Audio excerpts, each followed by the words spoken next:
All right. Sorry. So I was trying to get organized here because this is all stemming from a comment that I made on. Is this working?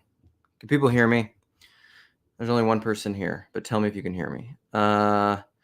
So it's maybe Chadrick because Chad saw I was going live. So sorry for the short notice. I wasn't planning this today, and good. Thank you. Mercurius Olicus. So I just got a short time. I got like an hour. So I'm going to do an hour, and maybe, who knows, Lance or Sherry will show up, or Nate maybe, and take over. So morning, buddy. Hi, everyone. Hello. So first off, no, you can't hear me. What's happening? I think you can hear me, right? Anyhow, Mercurius said you could hear me. So this is all stemming from a comment that I made on PBK's. So his video, TLC, is Metamodern Contestant Reformation, moving out of the Jordan Peterson border space. No, shouldn't be evangelizing. Okay, I got your thing. So on there, I'm going to play this little section that I clipped for when Paul said something at 1640. And then there was a comment. I made the comment. And I'll read my comment and then a couple responses because that's going to be okay, thank you. Because that'll be the setup for this. So PDK said, let me see if I have this turned up. This is super high tech. I'm really good at this. If I were really good at this, I would pull up the clip and play it, but I don't know how to do that yet. So here we go. Let me see. Okay, it's normal. We're good. Here. This is Paul playing through my iPhone. Seems to be the Orthodox with their new confidence. It's like, we're Orthodox, we're old, we'll take on all comers. Come and get us. Really? You're kind of small. At least in America. So, and I said... So that's basically the comment that Paul made in his video, just talking about, at least in this little corner of the internet, whatever, the Orthodox being so hot now, Orthodox converts. A local friend of mine actually recently, shout out Jens. Well, maybe, whatever. My bad. Sound is good on clip. Thank you. Yeah, I need to figure out this stuff because actually, here's insider information too.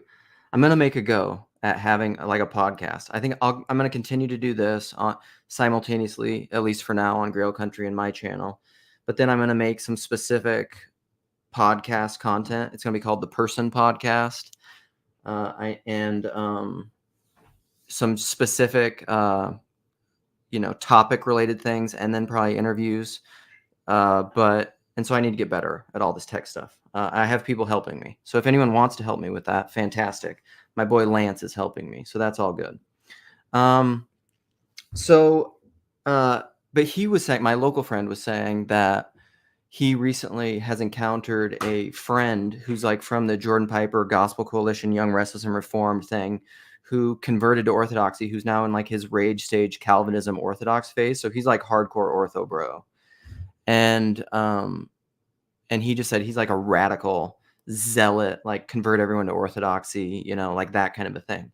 So that's all context for this. So then I said to that Paul clip at 1640 of his video, or I said, this is all, quote, Orthodox ego, which is not Orthodoxy. As Orthodox Christians, in my opinion, we should, quote, give an answer for the hope that we have, and then, quote, let the cards fall where they may.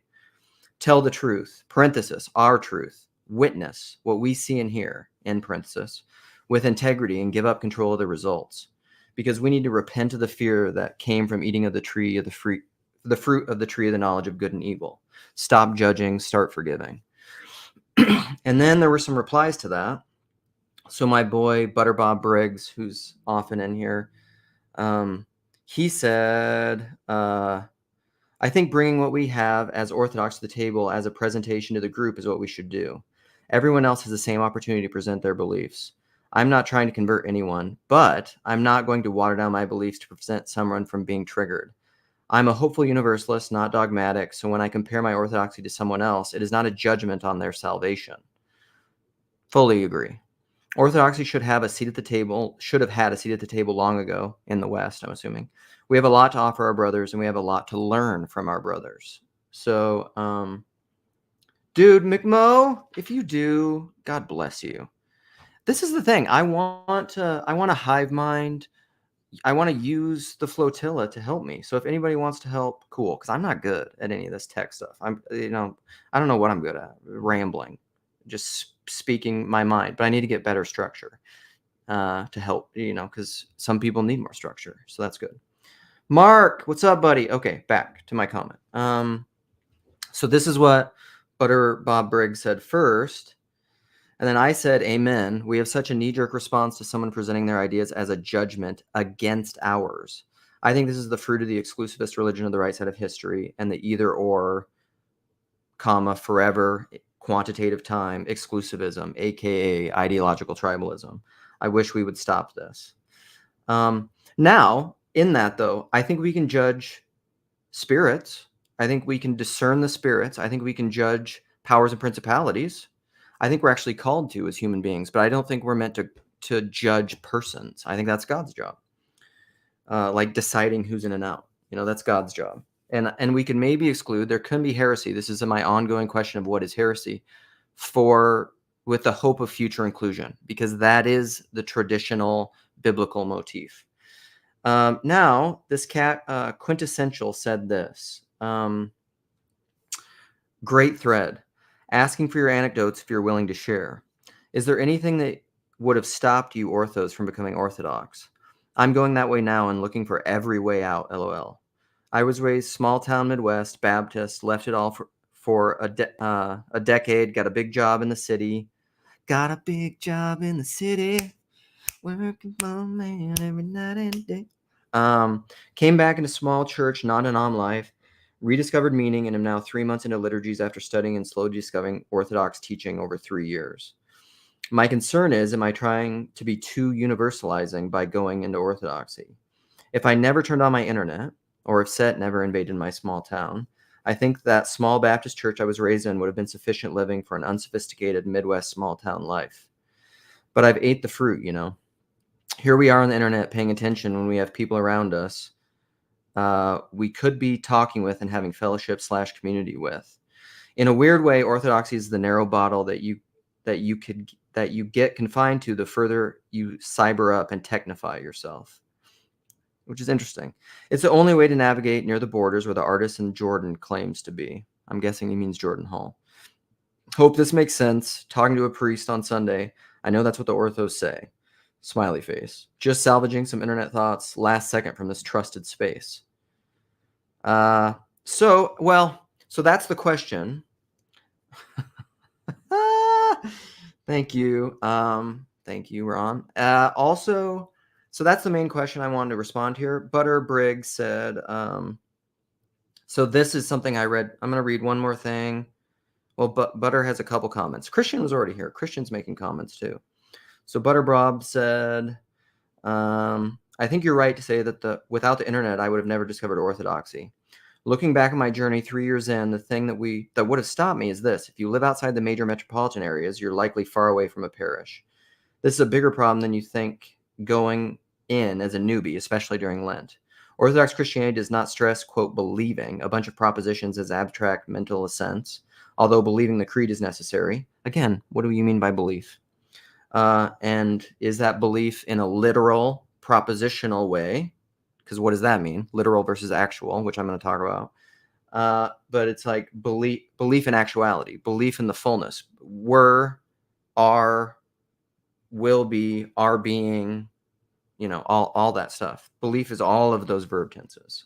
Anyhow, it's not this, what's the Piper word I learned? Punctiliar, moment in time justification.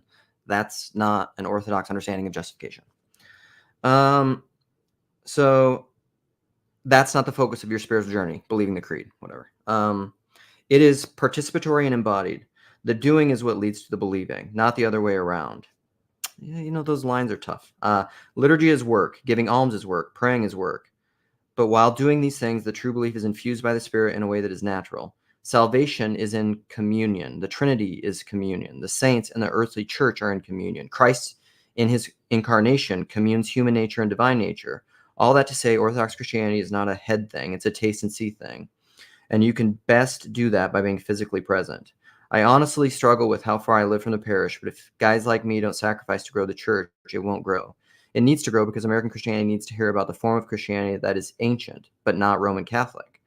No offense against the Catholics, but the Protestants are still fighting that old war against them and missing a lot of what united the first 1,000 years of Christianity has to offer. It's deeper, more beautiful, more incarnational, more mystical than what is present now. Charismatics yearn for this mystical Christianity, but they don't have a theology of communion. Others reject the mystical altogether and focus on belief, quote, belief, straight head knowledge. The Orthodox need to learn evangelism from the Protestants, and I think they're in the process of learning that now. So there you go. The Orthodox need to learn evangelism, right? And then he said, Bob, you leave meaty, big comments. I want to add one more thing. When I say believing comes from doing, I mean it's only when you give the down and out a few bucks and see him as a broken Adam crying out to the garden that he was created to rule. Whatever. You guys can go read that. So that's not. It's just further stuff on belief in that thread. So what I would ask and what I'm thinking about is, do the Orthodox need to learn evangelism, and what is my experience with that, and what do I think about that? So I would argue that Orthodoxy is fundamentally not. I did a live stream on this on Beddington's. Bebbington, is that his name? His 4 tenets of what makes up evangelicalism, which is like, do I even remember them? Biblicism, conversionism. So like evangelical conversionism, like we need to convert people to our ideas, which is fundamentally rooted in propositional knowing, right? Propositional tyranny, I would say, belief as thinking certain thoughts and self-identifying to them, which I mean, if you've been Phlebas, no, I didn't. I haven't yet, but I want to, because she said that's the sermon that was preached to the Unitarians. But yeah, I'm going to. So that's not what belief is. So it's conversionist, biblicist, political, focused on social activism, which typically manifests politically, and what's the other one? Anyhow, I forget. So Orthodoxy is fun. Orthodoxy is like Judaism, I would say. Very similar to Judaism in that it's not proselytizing. It's not evangelical in that sense, in a conversionist sense. From my understanding of Orthodoxy and what I've learned through reading and talking to priests and from the liturgy itself and from the culture, is that it is very like, we're doing our thing, going to liturgies. Hopefully this is something we can learn from evangelicalism, reading Bibles more. Because I mean, even especially like biblicist evangelicals really read their Bible, because like that is, I mean, that's where you're taught, like that's the word of God, not the logos. You know, you search the scriptures because in them you think you'll have life, but it's they that teach about me, right? Christianity is centered not in the Bible. It's in the person of Jesus Christ that the Bible talks about, and that the Holy Spirit is infusing, but it's in Jesus. It's in the person of Jesus Christ, the God-man. So we can definitely learn to be more better Bible readers. That's something I definitely learned from Protestantism that I need to regain, that I've lost a little bit. But I don't think this proselytizing thing is something we can learn, because I think this is the thing about, and this is why I want to talk about literal and actual. I was speaking to my wife about this because this is very related to what I'm going to be trying to do in my hopefully my dream vocation that Lance is encouraging me to pursue. God bless that beautiful man. I want to be some kind of like spiritual director, spiritual co-traveler, spiritual, not advisor, non-accredited spiritual therapist, trauma therapist, spiritual director type of a thing. And I'm going to be doing a lot of that on YouTube probably, and online, at least initially. But I want Slim. I don't know who Slim is.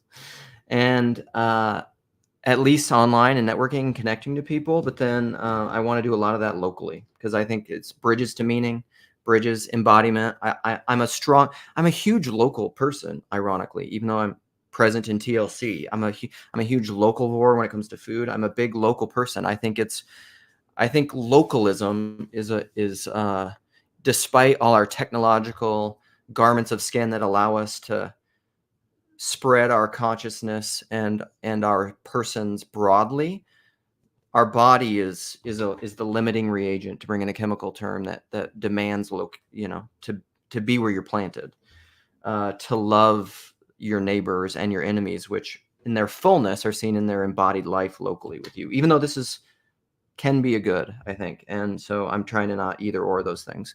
So I'm moving toward that. And here's the thing with the actual literal thing and belief. I've just really, I don't know, Graham, thank you for this, but like he said this in that cage match stream, and he was talking about we need to move from literal to actual. And I think that's very true. I encourage anyone who's watching this stream, stop saying literally, because the medium is the message. To root authority in the literal is to root it in text, is to root it in writing. It's the written word. But Socrates said of the written word is it'll make us forget, right? And I think that's true. We're beginning to forget, or we have been forgetting, and we need to remember, embody. And this new medium that is not text-based, the internet, there is some text stuff with it, but YouTube, long-form conversations, podcasts, videos, isn't text-based. And it's creating new kinds of authority that are not going to be literal. I don't know that they're actual. They have potential for actuality, but they have more of the fullness of what written word has lost, de-spirited breath. Written word can be good, can be beneficial. I've experienced that in my life. I've experienced a lot of growth, true transformation, true generativity through the written word. But this is different. The medium is different, and it will produce different authorities. That's just guaranteed. As Nietzsche said a long time ago, God is dead. The written word is largely dead. And the authorities, and I would argue all institutions, the reason the collapse of institution is because they're connected to the literal. All modern institutions are connected to the literal world, and that's passing away. It just is. And so I think as Christians or spiritual people or people with discernment, people that are paying attention to the patterns and the powers and the principalities and rightfully determining the spirits, I think have to realize that and act accordingly. Because that knowledge, that propositional knowledge that I'm giving here, if it's correct, let's just assume it's correct, is potential. And then you need to turn that potential into actual. Not literally, actually. So that's broadly what's going on, I think. And so even the Bible, right? What did my wife say? She was saying, we were talking about like institutional bureaucracy and how in a lot of different professional mediums, people are caught up in bureaucracy or taxes and paperwork. And it's people are drowning in paperwork and bureaucracy. That's the Ouroboros of the literal. We are enslaved to it, and we need a revivification of authority, of personal authority that isn't rooted in the literal. And that's happening through the internet. That's what's happening. Yeah, well, that's the spiral, McMo. It's being transcended and included. Spiral dynamics. It always includes the former, but there is a transcendence. It's not just pay attention to the words people say when they're not paying attention. To quote that rando's conversation video with the Luke from New York that Paul had many years ago. Pay attention to what people are saying when they're not paying attention. Or Jordan Peterson said similar things. Listen to how much people say literal. It's just it'll blow your mind. It's like when you start paying attention to people saying like, or I don't know, lots of different things. It's just all of a sudden, you're just like, I never paid attention to green cars, and I see them everywhere. Or like I wasn't ever looking. My buddy was looking for a Kia Soul, and he's like, I never saw them anywhere. Like I didn't pay it, but then all of a sudden I bought one and I saw them everywhere. Salience. So all that. So that was a big aside. Back to evangelism, proselytizing, what Orthodox can learn from evangelicals. We ought not to learn biblicism because that's a dead end. That's not right. But we can learn more consistent, faithful Bible reading. That's a good thing.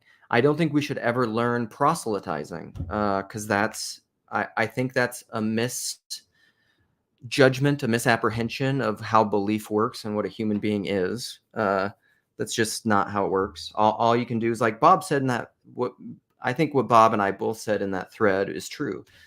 And what Jordan Peterson said, you say what you think as honestly and with as much integrity as you can, and then you relinquish control. You let the cards fall where they may. It's kind of like Paul, and I think Paul's here. It's his false Calvinism, where he's like, I just trust God with the results. That's just called faith, Paul. It's not called Calvinism. It's not called determinism. So that's what I would say. Evangelicalism. What does it mean? Here's something I will learn from my personal experience, and then I'll open it up, and then I'm going to leave at 10:30. So 10:30 my time, which is a half an hour. Because I got to go for a run. I've learned this recently in just the last few months, because like a bunch of inquirers. Should I look at myself here, or should I look up here? Which is better? If I look up here, can you tell a difference in the actual camera versus looking here? There's been a lot of inquirers recently at our church. There's a bunch of catechumens. Like they've started doing catechumenate classes while the church school is happening after liturgy, and the room is usually overflowing. And I've heard this from a lot of other Orthodox churches. This is part of the influx because of the internet, because people are being exposed to Orthodoxy, because the Orthodox aren't proselytizing. They're not evangelizing. They're not going out in the street with like the end is near signs and with what are they called? Chick tracts. Paul brought that up recently in a video. Should they be? I don't think so, because it's spiritually way too connected to the culture war and to American politics and nationalism and the social activism piece, and that's bereft with complications and bad juju. However, I do think that the Orthodox should and can speak about what they love about their faith and their tradition. I think that's a great thing. And then if people are compelled by that, great. Now, to answer this guy's question, no. I want to finish up but here's the thing. Like in our church, I was feeling very evangelical, right? Because my deacon friend who converted a long time ago, 20 years ago or something, he does like a presentation where we're going through the OCA online catechumenism thing that just got printed. It's giant. When you print it out, it's like this thick. And he was just walking through some of that stuff and then asking questions. And it's just funny because TLC really teaches you, at least in live streams and interacting with people, how to hold and have conversations really well. Sorry, distracted. Phone thing. But then like past that, I get so excited. I love spiritual seekers. Maybe that's something I got from my evangelicalism. Part of that's my temperament. When somebody's coming to the church and wants to have conversations about faith and learn about Orthodoxy or learn about something I love, I'm just like fired up. Like I'll talk for 8 hours. Let's roll. Like I'll talk till I pass out. Let's do it. Sam, I will release the link. And then I want to finish these thoughts first. You don't understand my ritual. There's a set way I do things, Sam. I have to round out the mosaic, and then I'll release the link. But then like it's just awkward. Nobody knows what to say. So like he just takes off, and most people just leave because the Orthodox just aren't used to having inquirers. They're not used to people being interested in Orthodoxy. They don't know how to talk about it. Like it's more ethnic centric, like this is often like with my godfather and people who grew up in the church, the cradle Orthodox, very often, some do, but they don't know how to talk about their faith that much. They love it, but they don't know how to talk about the ideas. They don't know how to talk about the philosophy. They don't really know how to talk about the theology. Once you talk about it and you bring up things in the liturgy, they'll be like, oh yeah, I know that. But they don't know what to talk about. They haven't put it in their own language. They don't know what it means. They don't have that kind of knowing. I love that stuff. Like that's my vibe. Put it in your own words, I think, is like a key part of knowing. And I almost discovered a love of Orthodoxy before I was even exposed to it. Like I was like, that's just, as I've discovered more about Orthodoxy, I'm like, that's what I always loved.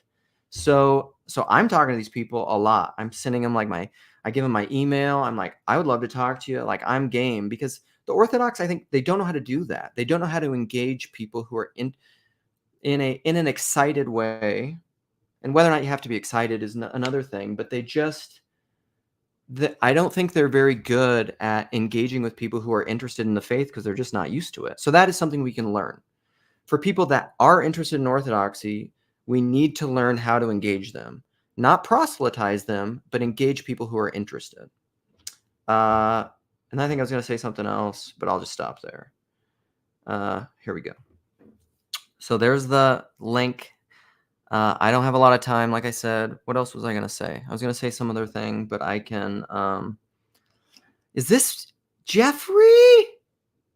I think that must be Jeff. I love you. Come in. Come talk. All right. Who are we? Comments. Lots of good friends here. Racco's here. Mark's here. William's here. Nathaniel, CW, McMosef, Matthew. Matthew, should CW come in and you guys can virtually hug and love each other.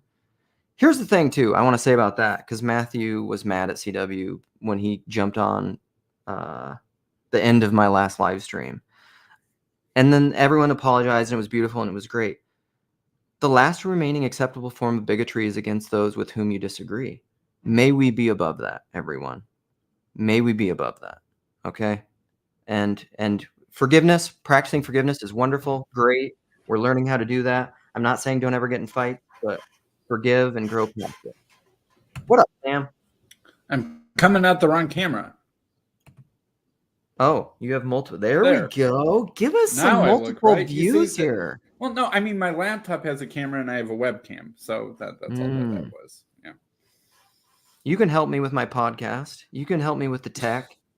I need to get better. Like, I was listening to my conversation with Paul Anleitner, and I listened to the podcast version just to check it out. I'm like, oh man, his microphone's way better than mine. I need to step up my game. Having a good mic is key. I don't have a great one, but I got this guy. Jeff, are you gonna add your camera? Should I add you? I can't add my camera right now. Oh, Jeff, well, I was thinking of you yesterday. Luke left a C.S. Lewis comment on my video that was just like completely out of left field and super relevant. And I said, did Jeff P hack your account? And so I don't even remember what I said. Well, you just used to, I mean, you were I remember that specifically too in the early Randos days, is you're almost like a C.S. Lewis Rolodex. Like you just really know Lewis. And so you would pull out a lot of the uncommon things that Lewis has said, and it was just really fantastic. Because I don't know, I saw that in a comment somewhere recently, actually. So it's not even, I mean, I've read that book, obviously, but it's not something I remembered. But Lewis just it was very pertinent to the conversation, because Lewis has a very nuanced, complex, one might say, enchanted, symbolic understanding of the cosmos. Like, arguably, that's what that book by Michael Ward is all about C.S. Lewis. Let me go grab it quick. Anyhow. So, Jeff, how's your art degree? Oh, it's taken a bit of it's been delayed. Yeah. So I'm having to focus on my normal business career in technology and whatnot, technology management, et cetera, et cetera. Cool. All right. So this is the book, Planet Narnia by Michael Ward, which Wayne's here, recommended to me. The Seven Heavens in the Imagination of C.S. Lewis. Because I think the cliff notes of the book is that basically Lewis with Narnia, and he got into this with the Ransom trilogy, was really, he had this vision of this grand cosmological narrative that pulled in all the planets and all their particular identities and deities and how that all related. And as Nate Heil has said, and he's written about other places, multiple genders. Like we're only familiar with Venus and Mars, and we only think of them as male and female. But Lewis thought the other planets had other genders. So how about that for spicy? Heretic. I always knew I didn't like him. Take that, evangelicals who love C.S. Lewis. Well, that's the thing. Conservatives like to really pick and choose their Lewis, and Nate and I talk about this a lot. Lewis was pretty spicy in a lot of ways. What up, Jeremy? Hello, hello. All right, you're Orthodox. Should we be proselytizing, evangelizing? What are your thoughts? Well, I grew up Mormon and went on a mission as a Mormon. And man, that spirit doesn't die in me. I always hang out. I go to the catechumen lessons. I've been Orthodox for like 3 years, but I still go to catechumen lessons. I still go to the catechumen hangouts. I love hearing their stories. I love hearing how they found Orthodoxy. Same. Like I think I'm going to start doing that on a channel of just interviewing catechumens on how they find Orthodoxy, because everyone has such an interesting, crazy story, because most people go through a really long, windy path before they end up in Orthodoxy. So I think the way you do it though is a little weird. Like, I don't think you can go door to door the way Mormons do, because like my priest said, it's kind of like selling a cattle ranch door to door, right? It's like, hey, would you like to buy a 80-acre cattle ranch in Idaho? You know, it's like you never know who you might find. Yeah, it's true, but taking on Orthodoxy is taking on a lot. Like, it expects that's one thing that draws me to it, is it's not easy. All right, spicy take. When you do the door-to-door evangelism, I think it's more effective. You often get a lot of lower socioeconomic class folks. Yeah. Yep. And the current Orthodoxy evangelism technique that requires approximately 1,000 hours of YouTube watching before you find your way to the cattle ranch is a very high socioeconomic path. And that I bet that the average catechumen's education levels and also those sorts of things are unusually high. The church that I grew up in was descended from a group that had in the past done very heavy evangelism, like chick track style. Here's your formula, go out, almost Jehovah's Witness level of, put in your hours, here's the formula, do the thing. And it was during, the hippie Jesus movement days. And that was actually shockingly effective. Yeah. And like, part of me is like, that makes me cringe, honestly. Like, I don't think I have the stomach to do that sort of thing, but I would be lying if it didn't work.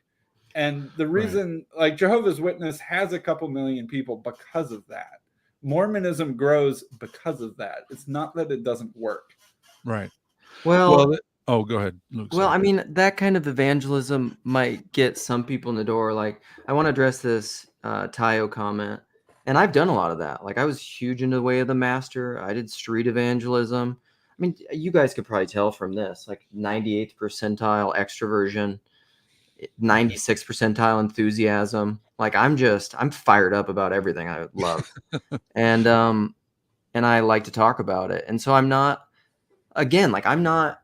that's what I'm saying, Tayo, is like, I'm saying that's all fantastic. If that's your temperament, Orthodox need to learn from evangelicals how to talk about what you love, how to share that. That's what I was just saying. They don't know how to do that because they're not used to it. But like the I do think the spirit of proselytizing and converting, which is rooted in a literalist medium, is demonic. I do think that's demonic. Yeah, too strong. Like, I can't help you. Too strong, Luke. Pendulum swing. Pull that apart for me. I want to understand what you're saying. Luke, you need to realize you're a pendulum swinger. You're like, I was over here, now I'm over here. Demonic. No. Chill. So it's like powers and principalities, though. I do think there are powers and principalities. I do think there are patterns that exist that are demonic. I think this is what Tillich meant when he said all institutions are inherently demonic, which I said also that I didn't even realize Tillich said when I said it. And how is the Orthodox Church not an institution? Like, if I were to say which church is the most like an institution, Catholicism is very close second, Eastern Orthodoxy. Protestantism has many things that are the least institutional. Evangelicalism is literally not an institution. So Orthodoxy is literally an institution. See, did you hear what I said earlier about institutions? What do you understand an institution to be? Something like the Orthodox Church, where there are people, there's positions, there's money, there's governance structures, there are buildings, there are all these legal connected things. And like, how is Orthodoxy not an institution? It calls itself an institution.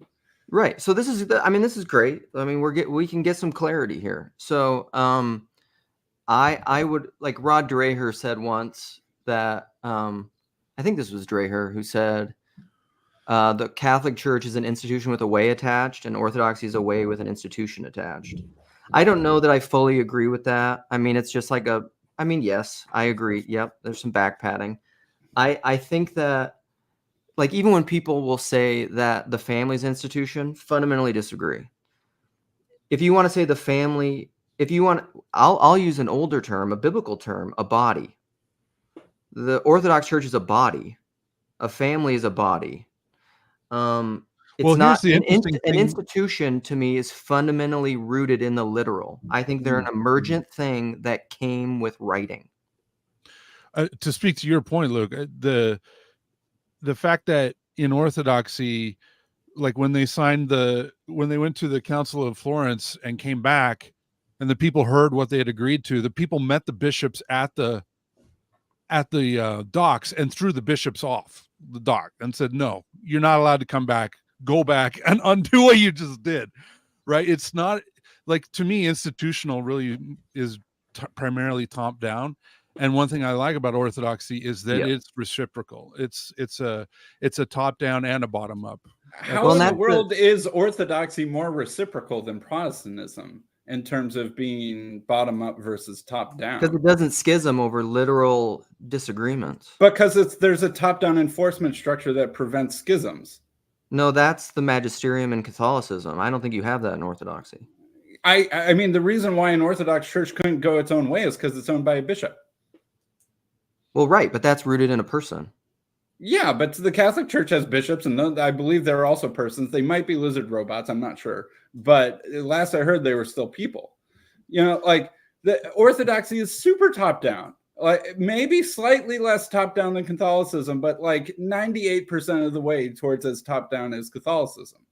Yeah, well, and it does schism nationally. There's a huge history. Yeah, right. Russia is not in communion with Ukraine, is not in communion with Constantinople. But I think here's the difference, Sam. Oh, put me on your do not call list.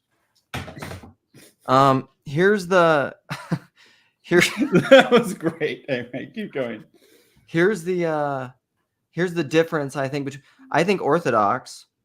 So just give me a couple minutes. Or 5 maybe. I think the Orthodox schism over tribal, ethnic, national identity. I don't think. I mean, you could argue maybe with the Oriental or the Chalcedon distinction was literal. You could maybe argue, but the schism perfectly matched an ethnic national. Right. Yeah. But I think this has been the transition in consciousness that happened through Catholicism and Luther and Protestantism, is that they became literal disagreements, abstract disagreements because of texts. Identity is no longer rooted in ethnic national identity. It's rooted in self-identity to ideas. That's Protestant schisming. Yeah. I don't think Orthodoxy has even evolved that, but I think, like I've said, I think that's necessary for the evolution of the church and for its reintegration. And I think that one of Orthodoxy's superpowers right now that I don't quite totally understand how it's pulling this off is that it's like a Rorschach test. That it's like a project your image of what you wish Christianity was here. And that for Jay Dyer or Sam Shamoon, that looks totally different than it looks for Luke Thompson or a whole bunch of other converts. And that it's like this blank slate, although the slate is not very blank. It's just most people think the slate is blank. And that it's like, oh, it's not an institution. It's a whatever majigger. It's like, yes, it's an institution. So I will say that the Orthodox Church has become institutional in ways because of the overtaking of the literal, but still fundamentally it's a body. It's not an institution. There are some of that because it's playing the game of like existing in America, which is fundamentally Protestant, and the modern world is all fundamentally Protestant. But how would it be different in like Russia or Greece or something like that? I mean, I don't know. I can't really even speak to that. But even those worlds, I would say, have still become overtaken or by the literal, because that's just the technocratic nature of a globalized world.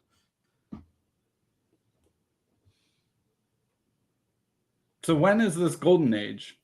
When was this orthodoxy thing in this golden age? Right now. I don't know. I'm not arguing that it ever was. That's kind of like the restorationists. Like, we need to get back to the purity of the early church. Okay, Yeah, exactly. I don't think there ever was a golden age, but there was a faithfulness.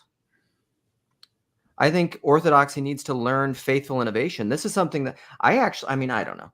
I think there are aspects of Orthodox theology that maybe need to learn and grow and evolve. Like some of the conversation we were having in your video with Paul Antleitner, like whatever we're talking about there with Jesus and gnomic and natural wills and figuring that out in Neo-Chalcedonianism, I think Orthodoxy is going to have to do some growing there. Maybe. I mean, I don't know. Like, I'm speaking from what I know now, and I know change is slow, and that's fine.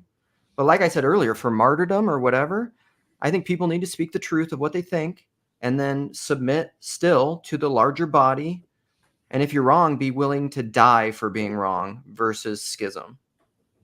A thing that I worry about for Orthodox converts is that I think that, like I said, Orthodoxy can be a Rorschach thing where you project your fantasies onto it, as well as you can point out, here are all the things I didn't like about my bad Protestantism, and it's not like that because, well, yeah, it's not like Protestantism in many ways, fine. But you can do the thing is, it's got all the things I was always looking for, and it doesn't have those icky bad things that were in my past. And that's part of the magnetism. But I think that, Orthodoxy is its own thing. And I think that some people aren't realistic about what it actually is. And I worry about disillusionment after a couple of years for a lot of people who are projecting fantasies on it that it won't ever be able to live up to. Completely agree that that's happening. Okay, I want to address a couple comments here because these are incorrect. Luke just literally said not to say literally. No, I didn't. I actually said it. I wrote nothing here. Also, this is literally a literal conversation right now. No, it's not. It's an actual conversation. This isn't a literal conversation. You don't understand what literally means. We're not writing. Exactly. Well, that's I think I'm going to tie onto that for a second. I think that was some of the hesitancy of the Nicene Creed. Like everybody talks about, the theology was established at Nicene. It's like, no, they were hesitant to pin it down. There's a danger in writing something down because something dies. It dies, right? When you nail it down, it lives in that moment. Like we can never get back into the mindset of the Nicene people when they wrote the Nicene Creed. We can't get back to that. And so you have to rely on. This is where I like the argument of the Orthodox that they have for tradition. It's an oral tradition more than it's a written tradition. It's like a martial art. Martial arts, you can buy a martial arts book, but if you order a martial arts book and practice in your backyard, you're only going to get so far. You need someone who's there, who knows the martial art, who's adjusting and showing and revealing and sharing with you. Just watching them move shows you how to do the martial art. It's the same in Orthodoxy. There's only so much you can capture in the written word, and most of it, when you capture it in a written word, it dies right there. I mean, there's a spirit that's alive in it, but it's also pinned to that moment. I mean, and another thing that I notice about online Orthodox evangelism, it's like evil bad thing, Orthodox not. Evil bad thing, Orthodox not. Right? Yeah. And it's like, okay, so tell me how much like a charismatic church is written down. How much of their practices are written down versus practice? Right. Okay, so now you're making an exclusive claim about Orthodoxy special, all you Protestants icky bad. And but I think like, charismatics are the least literal of the Protestants. I agree. And like for any example of what you say about Protestantism, I'll find you a counterexample. Like I don't mean to get that impression. Yeah. But I'm talking about a spiritual pattern of a larger body. You're talking about particularities. I'm talking about the unity of the particularities. Yeah, but what unifies Pentecostalism with high Lutheranism? I don't know. I mean, a genetic tree or a yeah. Oh, there's a participation aspect to both of them, a high level participation in both of them, right? Right. At some level, like the unity is at the level of they're both Christian religions or something like that. It's like, yeah. And I see, like Pajot does this a lot, where he's like, oh, I'm not going to criticize anybody, but I'm just going to talk about orthodoxy. And it's like, well, like 90% of what you just said is true of 90% of churches. But you're saying orthodoxy. And there's this sort of sectarian, I don't know, it's like this weird humble brag thing that I'm getting a little bit sick of. No, and I think, Sam, that's totally valid. I'm going to get going. Lance, you're going to take over? I can for a little bit. Okay, because I'm going to leave in a little bit. But I agree with a lot of the points you're making, Sam. I mean, people just like the projection and the like de facto orthodoxy is great and contrast, everything else is bad. But something I want to address about TLC and just about myself too is like, I am not anti-disagreement. Disagreement is fine. Pointing out where you think things are wrong is fine. Schisming over those disagreements is not fine. That's my position. So when everyone is just like, Luke is inconsistent and he's criticizing things, yes, and we should. Like, when did I say you shouldn't criticize things? When did I say you can't hold the propositions? So many people fucking put words in my mouth that I haven't said. Maybe I have said, but that I don't mean. And it annoys the shit out of me. Please don't do that to me. Please. Right. I do like what? I like getting fired up with you sometimes, Luke. It's fun. It is fun. We care. Good. Well, and that's fine. And I know you guys are like for me. Like even someone, like I said this to CW, somebody was telling him he should maybe apologize. Like I have no problem for people who criticize me that I know are for me. But like, if you just want to like, I don't know. But yeah, there's a lot of people who criticize me who I don't think know what I'm talking about. And that, I mean, and whatever, that's fine too. Yeah, we can't know what you mean. Well, I want to, you can, I think. I want to tie back to the evangelism thing a little bit. I think it's an interesting question. And the online stuff, most of it I hate. Right, like the YouTube stuff, like some of it helped me, obviously that's why I'm here, but like some of it is really, it's just what you're talking about, Sam, where it's just like they're just Protestants, they're just being Protestants toward Protestantism, right? Like they're defining themselves not what Orthodoxy is. My priest emphasizes this all the time. He's like, if you're not here to get closer to Christ, if you're not here to take up your cross, you're here for the wrong reason. It's not about, he's like, you should look at the very good things from your former tradition and be grateful to God for the good things that you learned and for the way that it prepared you to enter the Orthodox Church, rather than being angry at your former tradition. And I very much agree. I agree with you, Sam. I think that that's a really dangerous point of view, and it doesn't last. You're only you can only be angry for so long, and then you get tired. And Orthodoxy demands a lot of you, and if you're not in it for the love, you're not going to be there. Right. And Sam, I want to validate what you're saying. Like there are people that are coming for all sorts of different reasons, right? So I've run into guys that came in through the Jay Dyer crowd, Sam, right?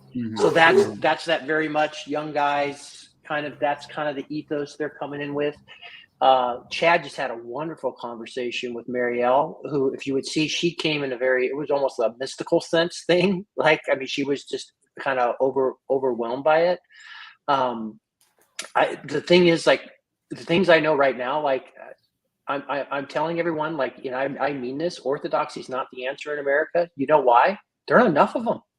They couldn't consume, if there was some sort of mass awakening, the Orthodox Church could not consume. There aren't enough parishes. There aren't enough priests. No. This is such a different thing. Like, you don't just come in and baptize people and then build a bigger space. Like, it's very hands-on. Like, it would destroy it. And so, like, it couldn't even handle it. So I do think, like, but I think what I see on the internet, I would just say this, and I think it's the same I think it's the same for anybody, even in a Protestant church. Like what the people are arguing about on Christian YouTube or whatever, like go to Paul's church. They're not having these conversations. They're not arguing about these things. Has anybody argued about election or total depravity in your church lately, Paul? It's probably been 30 years. I don't know. Like this stuff doesn't exist. People come and they do. And so the difference is, and Dave mentioned this earlier, here's the one thing that I did map onto. Is that in many ways it's an attraction rather than a promotion thing in terms of the evangelicalism. And it's very much, if you'll get someone who comes in, very much it's like, just start doing the things, right? Hey, come to the service. They won't tell you to do everything at once. They might say, hey, try this 5-hour prayer rule. Oh, we fast on these days. Why don't you start trying to do that? Like it's it's a lot more slow or whatever. But I think what you said is very right, Sam, that, and Father DeYoung mentioned this. It was out on a YouTube video, but he talks to people about this. I've heard the priest that I went talk about this because we had a little bit of a young Jay Dyer type and he was coming in all hot and heavy. And he kind of discouraged him. He's like, hey, if that's what you're here for, this probably isn't the place for that, And so,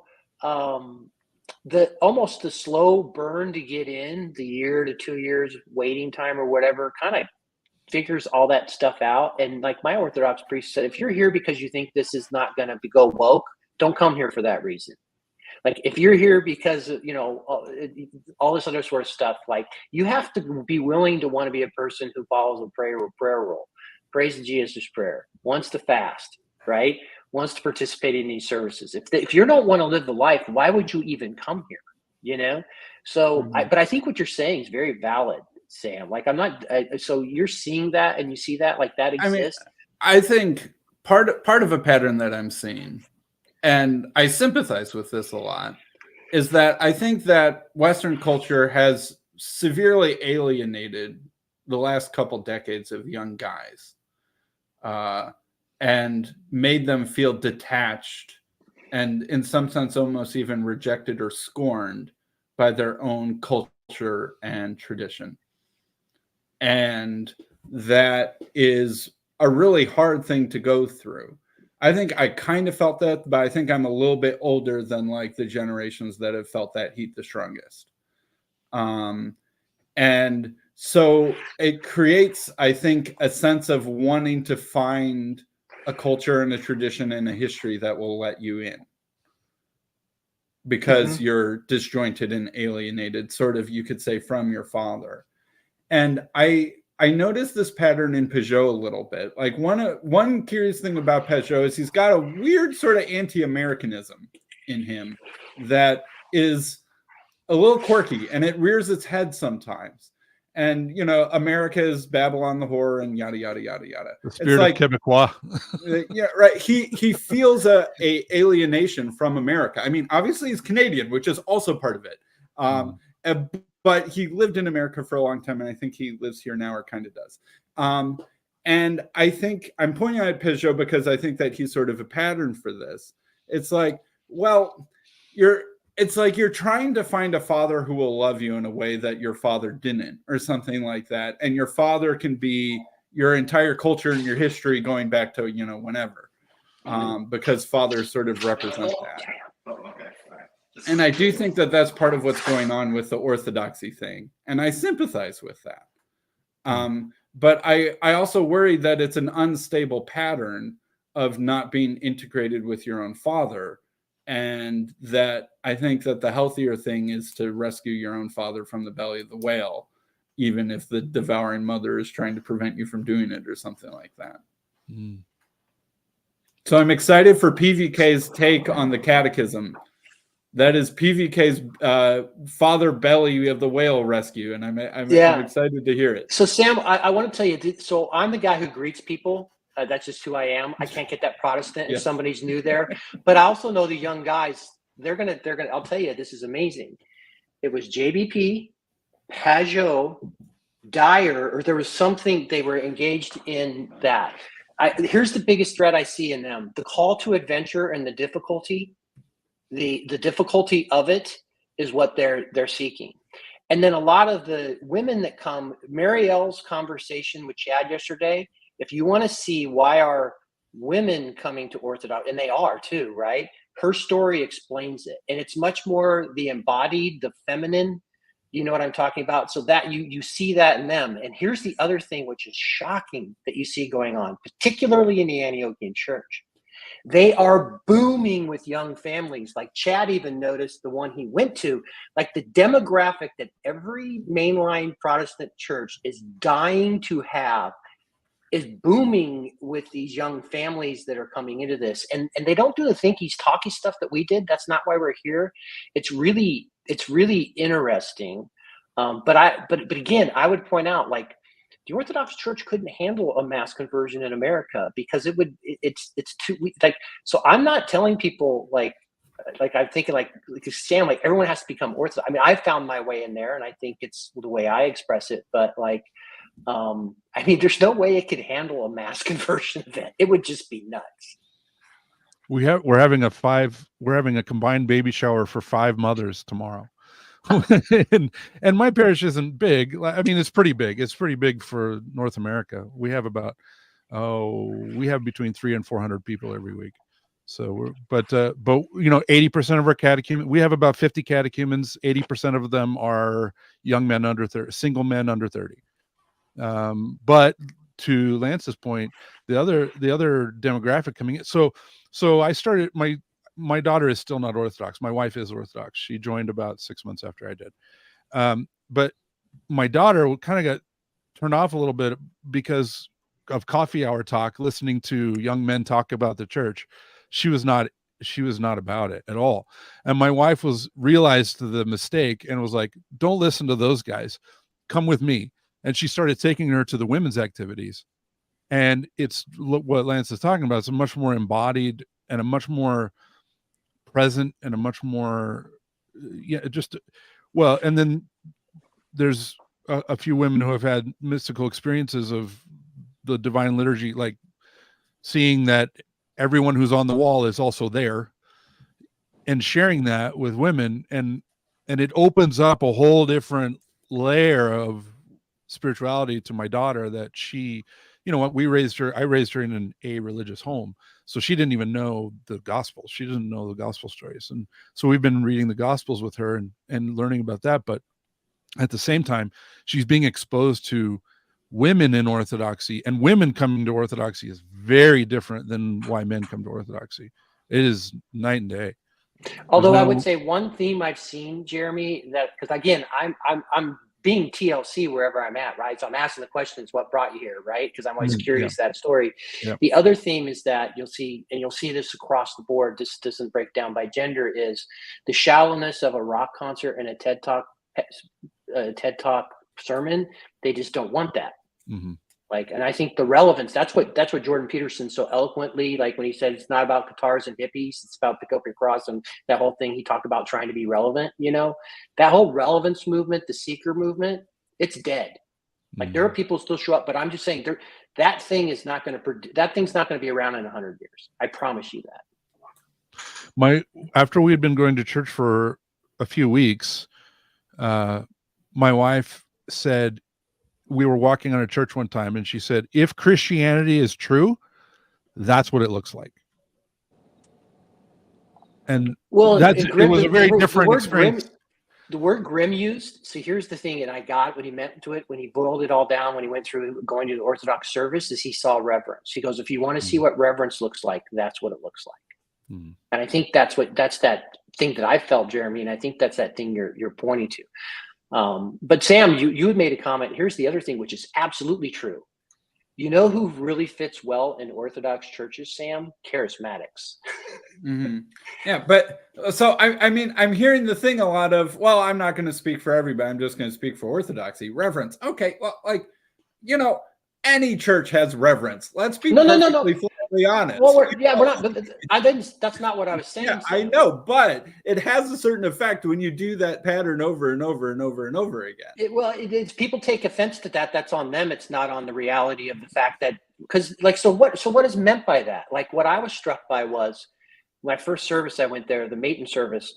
you're doing all the prayers before you get to the divine liturgy, and the care with which, and I could see back into the priest, the care with which I could see all these things he was doing to prepare the elements for the preparation of the divine liturgy, and the carefulness they took with it and everything that went to it. Like, there was this sense. And so I would say I've been in Protestant churches where reverence exists, Sam. No doubt about it. It's not that it's an either or. Well, I'm talking about this evangelism pattern. I think part of it too is that Protestants in America have a culture of sort of not bragging about their own tradition at the expense of others, as sort of a politeness pattern that has emerged over the last couple hundred years of us interacting with each other. Orthodoxy doesn't share in that habit. So this pattern of, well, I'm just going to talk about my church. Isn't it great? We have young ladies who are, going to baby showers together. What church doesn't have baby showers for new moms? Like all of them have baby showers for new moms. A lot of churches don't have babies. I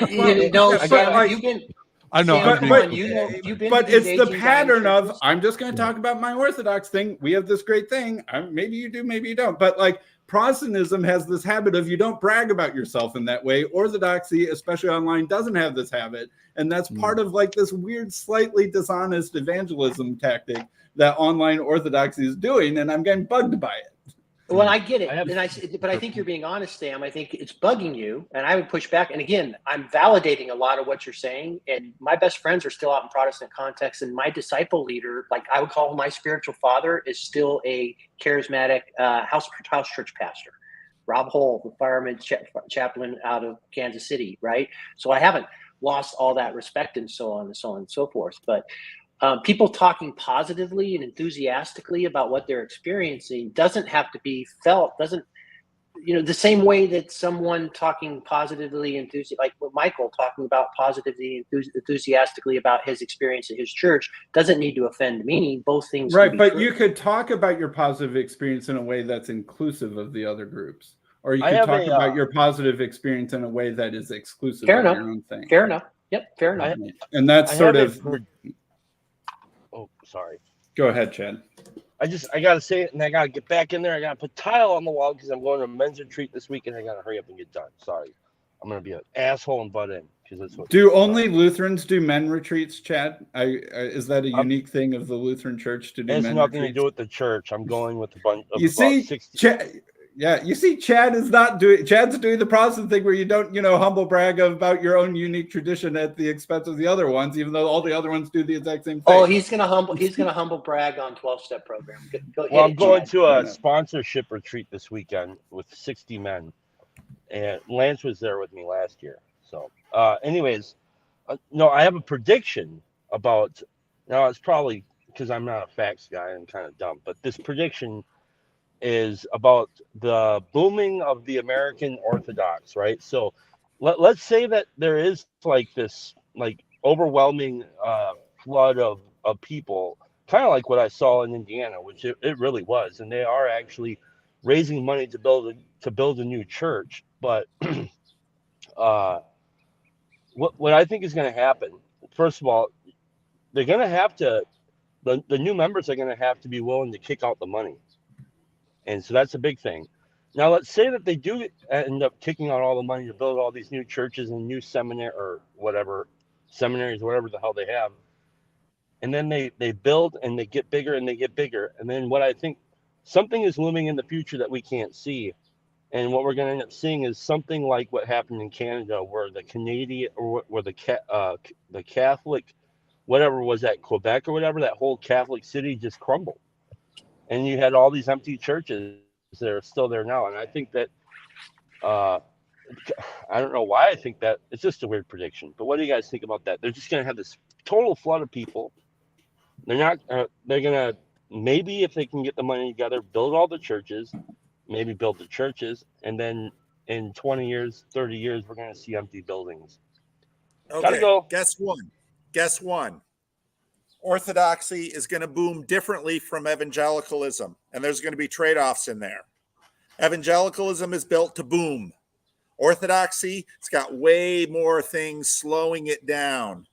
And so you're going to see Orthodoxy grow, and you're going to see sifting but it's going to grow and it's going to be a good thing. And I'm really part of, Sam, what you're talking about here, and your critique is correct, but part of it is confidence.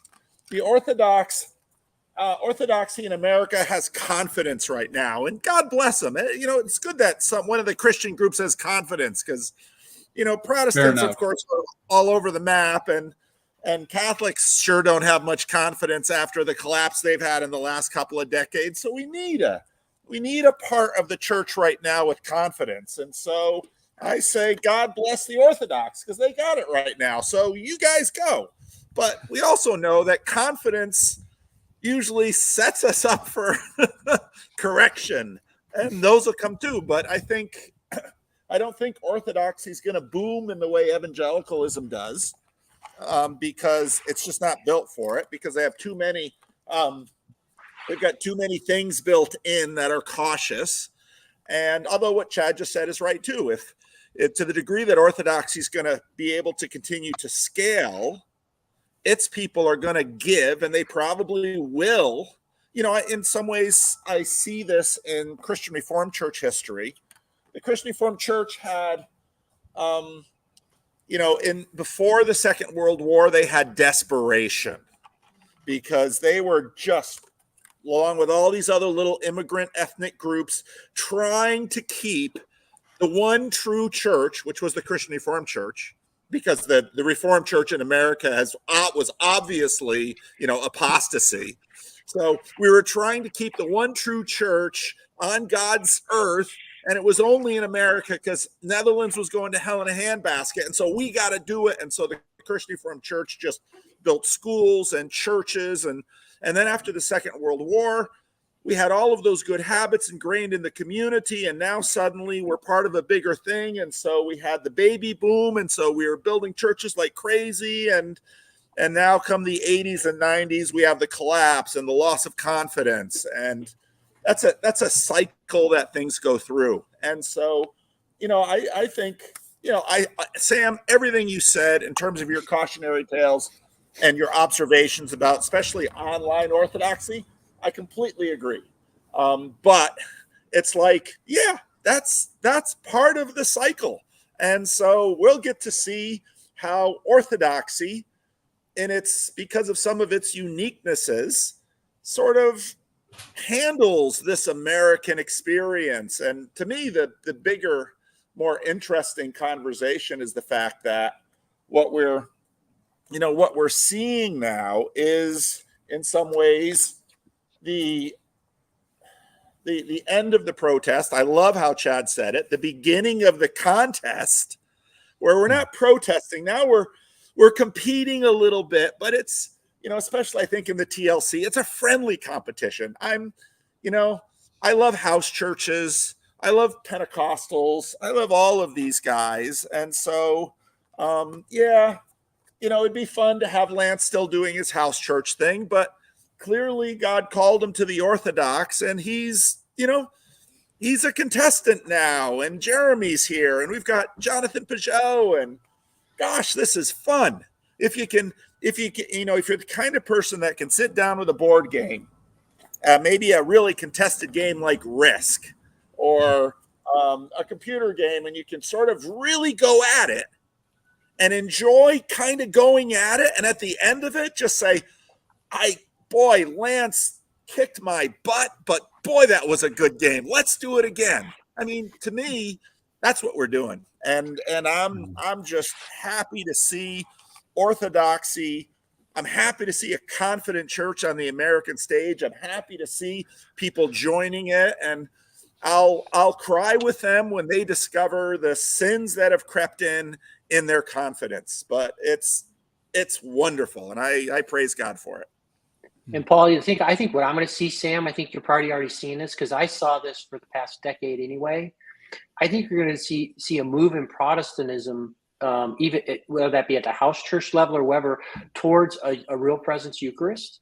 That conversation's been going on for a long time. I think you're going to see, and there was a evangelical church that actually they're deciding they're going to do evangelical orthodoxy like this. It was up in Oregon, I think. I wish I could remember the name. And you're going to see them embrace some more of that, let's just say, way of life. And so you're going to... Evangelicalism is nothing if not adaptable and competitive. Amen. And so if they start to see someone beating them at something, they will adopt the tactics of that person, often quicker, and then sometimes supercharge it in a way. So I agree with you, Lance. The evangelical churches will notice, and even just by sheer Darwinian forces or market competition forces, there will be an evangelical imitation backlash. Yep. Yeah. Yeah, we're already seeing it. So Kevin Adams, if you go back in the channel, you see my conversation with a buddy, Kevin Adams, who he comes to Rockland, Lincoln, Roseville. That's a suburb outside of Sacramento. It is the most churched area in the city. There's multiple American evangelical Pentecostal mega churches. And so the CRC goes up there, and Kevin Adams is the unusual CRC church planter that gets well above 200 within 2 years, which is a metric. And so he's doing the Wednesday night believer service and the Sunday morning seeker service. He mowed Bill Hybels' mother's lawn growing up in Kalamazoo, Michigan. So, this was the CRC trying to learn seekerism. So he goes up there and he does it. He plants a seeker church, but he's not as successful as the Pentecostals and the Southern Baptists and all of those people in Roseville, because the CRC is always a little, we're a little too confessional and we're a little too thinky-talky. And so, about 20 years into it, at this point now, he's got a little pastoral group, and they've got a Presbyterian, a PCA pastor in there, and they've got an Army chaplain in there, and they have a Greek Orthodox father in there. And so 10 years ago, 15 years ago, I start to hear my friend talk about what he's learning from his Orthodox friend, and his Orthodox friend's wife died, and it was a really big deal. And he just watched Father Chris just manage these things, and then suddenly, he's got this little icon in his office, and I'm like, hey, Kevin, you're Christian Reformed. You're not supposed to have an icon. Well, so he's got an icon, and before you know it, they have weekly communion, and before you know it, they're into symbolism, and the sanctuary is still pretty sparse, but they're like doing, the Anglican symbolism things, and then he, and then I go to an event in his church, and I sit across the table from a guy with a Greek last name, and he was telling me all the reasons. He grew up in the Greek church, the Greek Orthodox Church. He was telling me all the reasons why the Greek Orthodox Church was, it was staid, and it was rigid, and it was ethnocentric. And so then he comes to Granite Springs, and you know what?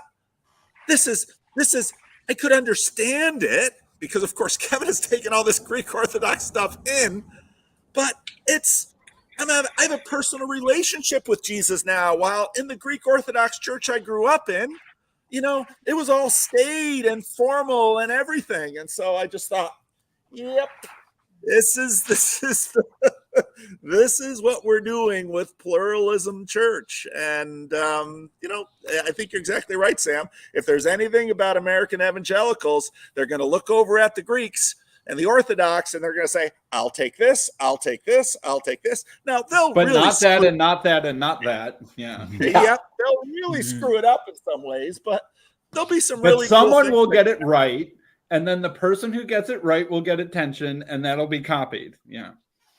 Mm-hmm.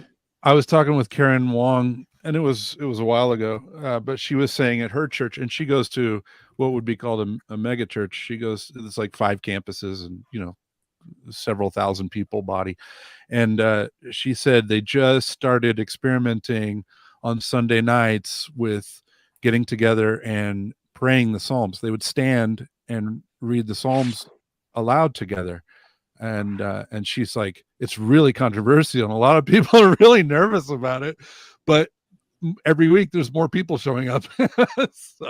so I think this is to your point, Sam, that there's a lot of this stuff is from exposure too, right? Like I grew up Mormon. I didn't know anything about church history, pre Joseph Smith, right? 1830.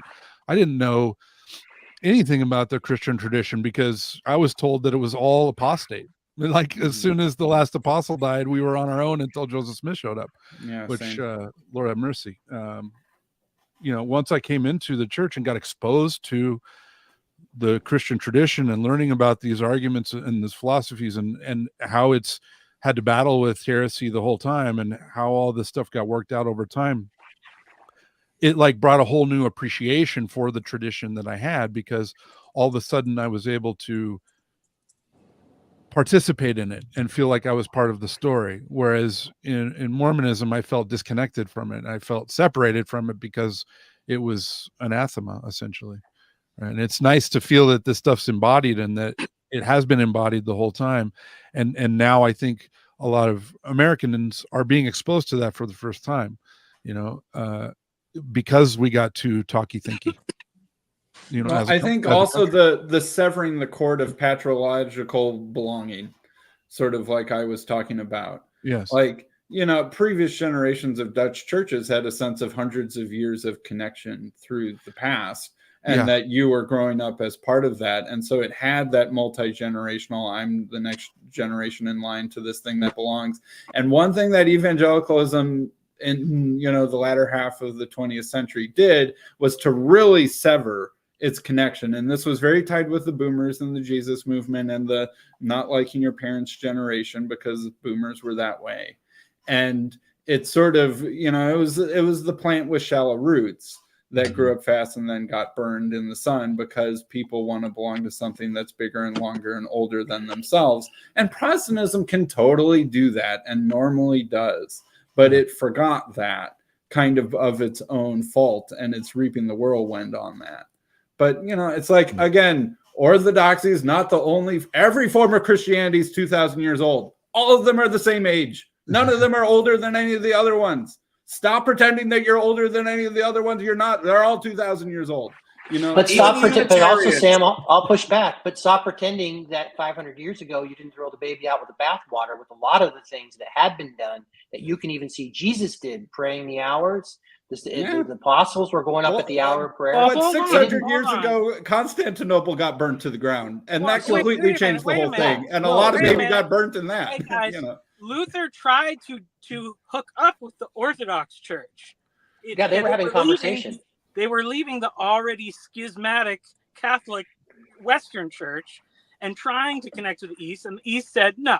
So no. Hold on. That's not how it went down. No. East was in chaos. No, it's not that they went down. He said, I'm going to tell a story now. I'm going to tell a story, okay? Because everybody's got their chance to talk.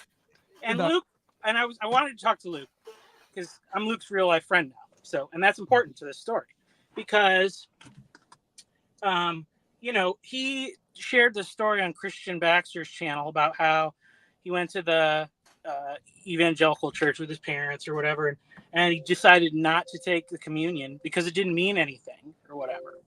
But he didn't talk about the other time when he did take evangelical communion on the same trip, which is when myself, a minister at an evangelical church, invited him and his family out for a meal, and we broke bread together. And according to my theology and theological beliefs, this is communion, remembering that we are both part of the same body and blood of Christ. And so this is the thing, because whatever the exclusive claims of Orthodoxy or Catholicism or whatever, like that's what you got to let go. Like, and I'm not saying it's you, because everybody obviously in this corner is very loving towards one another and respecting the journeys that everybody's on and where it's going to end up. But like, those institutional or whatever stumbling blocks about the exclusivity and things like that, like that's the reason why I can't join. And it's the same for Catholicism, and honestly it's even the same for like confessional traditions, because like the way I see it is that me working for an evangelical non-denominational church, that's Christianity on hard mode, because I don't have a confession that will tell me what the answers are when I don't know something, and I don't have a tradition. It's me figuring this stuff out in real time and then talking to kids who are, knowing nothing, and but they've been entrusted in my care and trying to figure out what the Lord is trying to do and speak to them. And so, I think it's just that thing, like, because it's kind of like the Woody Allen thing. It's like, I don't want to join any church where I gain clout for joining, because I don't think that's what Jesus would have done. He could have said, guys, it's all settled. I'm joining the Pharisees. I'm going to straighten them out, but it's going to be great. Now the Pharisees are our team, Like, he didn't do it. He was out there with the tax collectors and all that stuff. And I know, like, I'm not saying, obviously there's these things all through the institutions and all these things. But like, if the Orthodox or the Catholic communion, the Eucharist, is like this spiritually powerful thing, and I'm not saying that it's not, like, why don't you let people taste and see that the Lord is good? Like, why? I think that's a good. No, I think that's a good thing. So, Michael, here I would say this, and I would say, and this is the point of understanding, because I understand the hardness. Like, I was doing what you were doing, and it's really scary to be in the place you're at, because I didn't want to get it wrong, right? Like, because there's this real sincerity that you want to, get it right, and it's kind of your outro. I agree. Like, it's hard. I would say that the flip side is this, which would be, like, you would say, hey, don't claim that you have the sole 2,000-year connection, right? Like, you were making that point. I think that's fair. I think how my Orthodox priests how they would say it, whether you like this or not, is like, we know where the Spirit is, we don't know where it isn't. So clearly God is moving outside of the Orthodox Church, which is a way to bring in a universal church thing. If you really think about it, that's the way my priests would talk about it. At the same time, I would say, which is the hard thing for a Protestant, which would also be willing to potentially accept, is like, you know what? They didn't get it wrong for 2,000 years. The way they were doing things. Now, again, the things that Luther was talking about, and you talk about that the Orthodox Church was in communication with Luther, but it was taking almost a year to turn around. They were writing letters back and forth, and the speed of communication was not there. But on the flip side, I think a couple decades earlier, Constantinople had been sacked.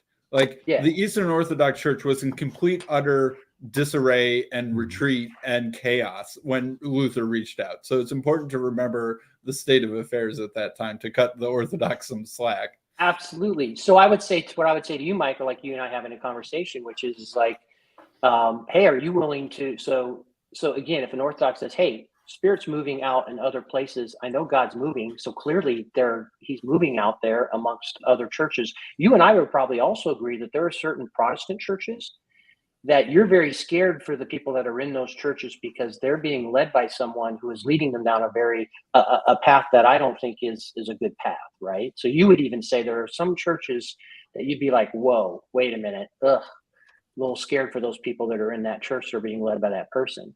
At the same time, I would just say, are you open to the fact of saying, you know what?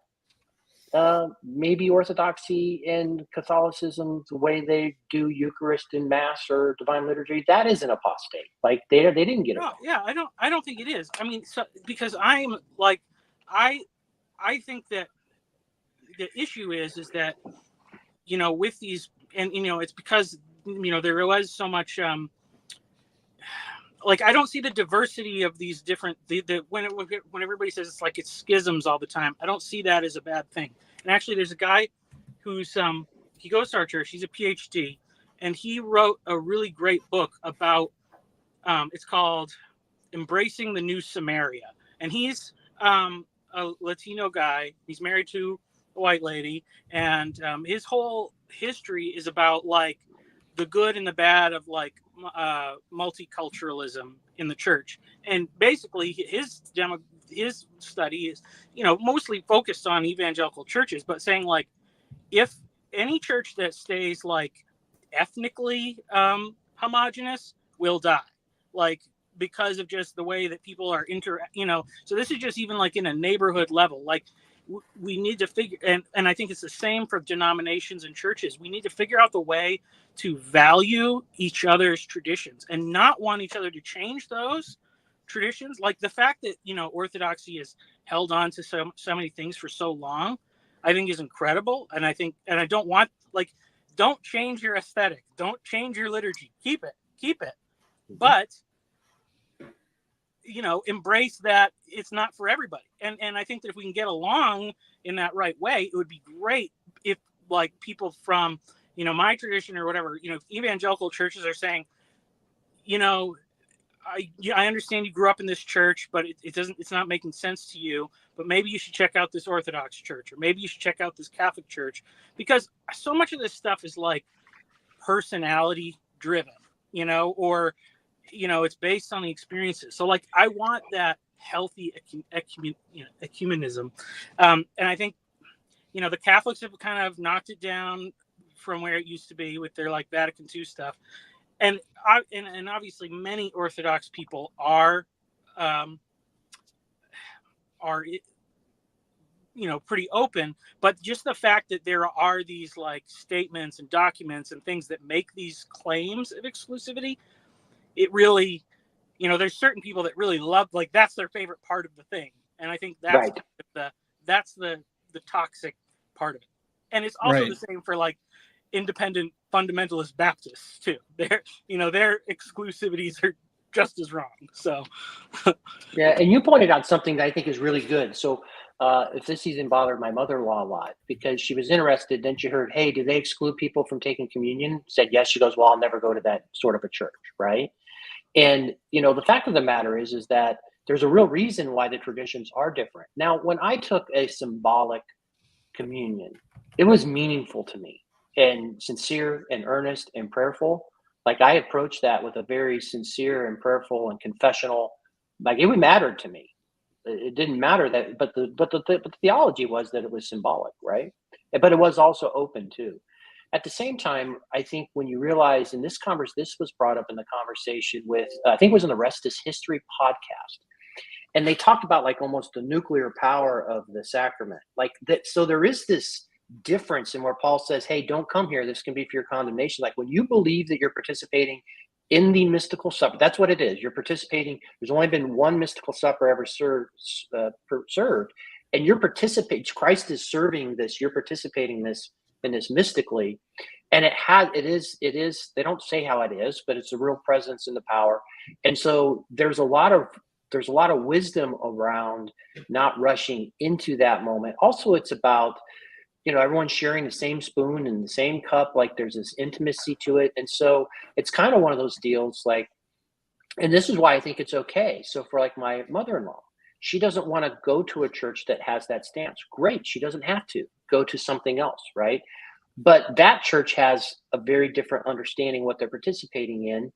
And there is an initiation into it ahead of time. I think it's okay for both of those to exist because what's going on there is different.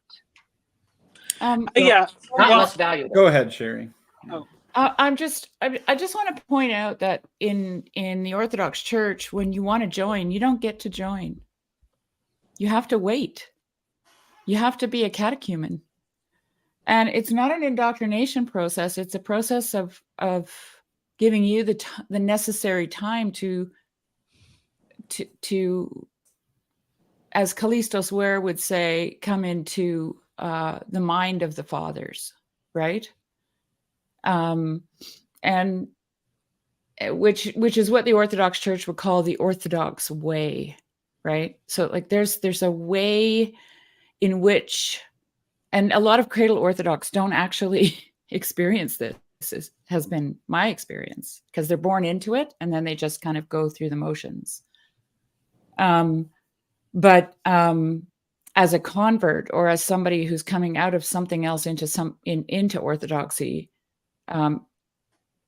it's really hard. I remember thinking to myself, well, when am I going to get baptized? When can I, and I didn't know if I could ask the priest or if he had to ask me, and nobody said anything. And it was just all chill, And for me, that was a very different experience than being in an evangelical church, because in an evangelical church, they're in a hurry to get you in, right? They've got to save your But that's soul. because they're excited about what baptism does for you. You know, like, right, like, no, that's again, what I'm saying, but, Sam. My point here is, remember, be delicate when you're just criticizing what you came out of, especially in a context where No, other people are I'm still trying there. to be delicate. So what I'm saying with all of that is that the Orthodox Church doesn't think that there is no salvation outside of the church. Okay? Because if they did, they would, yeah, it does depend on who you ask, but the mystical theology of the church, the mystical theology of the church is that that they don't take the position that there is no salvation outside of the church. Those are the words of Metropolitan Callistos Ware. Okay. So and evangelicals baptize first and catechize second. You know, it's like, okay, it's not like they're not going to try and catechize you and get you used to what's going on and welcome you in, but you know, what I'm trying to get across here, I'm not defending the integrity of the Orthodox Church or the validity of it or its hierarchy or its age or anything like that. What I'm trying to do is help people to see that the Orthodox Church actually doesn't think that if you don't want to be a part of it, you should, you can make that choice. Okay? That's what the Orthodox Church believes. If you don't want to be a part of the Orthodox Church, they give you all the time in the world to make that choice. Okay? So that's what catechism is about. But are evangelicals kidnapping people and bringing them to church on Sunday against their will? I'm not but saying again, they are. You're doing but the thing. Oh, I'm just talking about my Orthodox church. So don't take it this way. You're doing that pattern that I was bringing up earlier, where you're sectarianly prioritizing your experience with this kind of casual, humble brag, subtle diss at the things that aren't that. I don't think that's. I'm actually trying to do the opposite. I'm trying to say that if you want to be a Protestant, it's fine. If you if you want to be a Catholic, it's fine. Like if the Orthodox Church was in a hurry to if the Orthodox Church was so dogmatic that they thought that you aren't going to heaven unless you're an Orthodox Christian, then their process would be a lot more hurried. It's not. And it's not for that reason, because they don't say that there is no salvation outside of the church. It's for that reason they can take their time. Does that make any sense? Like, am I getting my point? No, I'm totally fine with that, because I want to say, honestly, in my own experience, I've been more traumatized by the half of evangelicalism that, thinks you have to invite any person that you might only meet once. You have to, invite them to accept Jesus because that might be the only opportunity you ever have.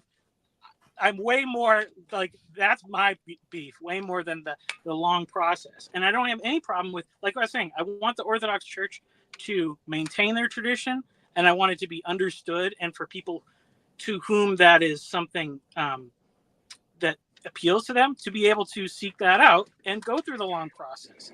My bigger issue is that if we have people, and here we have several Orthodox people, and so like you have the story of Luke going to his parents' church and saying like, oh, the pastor said it doesn't mean anything, so I'm not going to take communion. Well, who says that? If that pastor's right, how do you know if that pastor's right or wrong?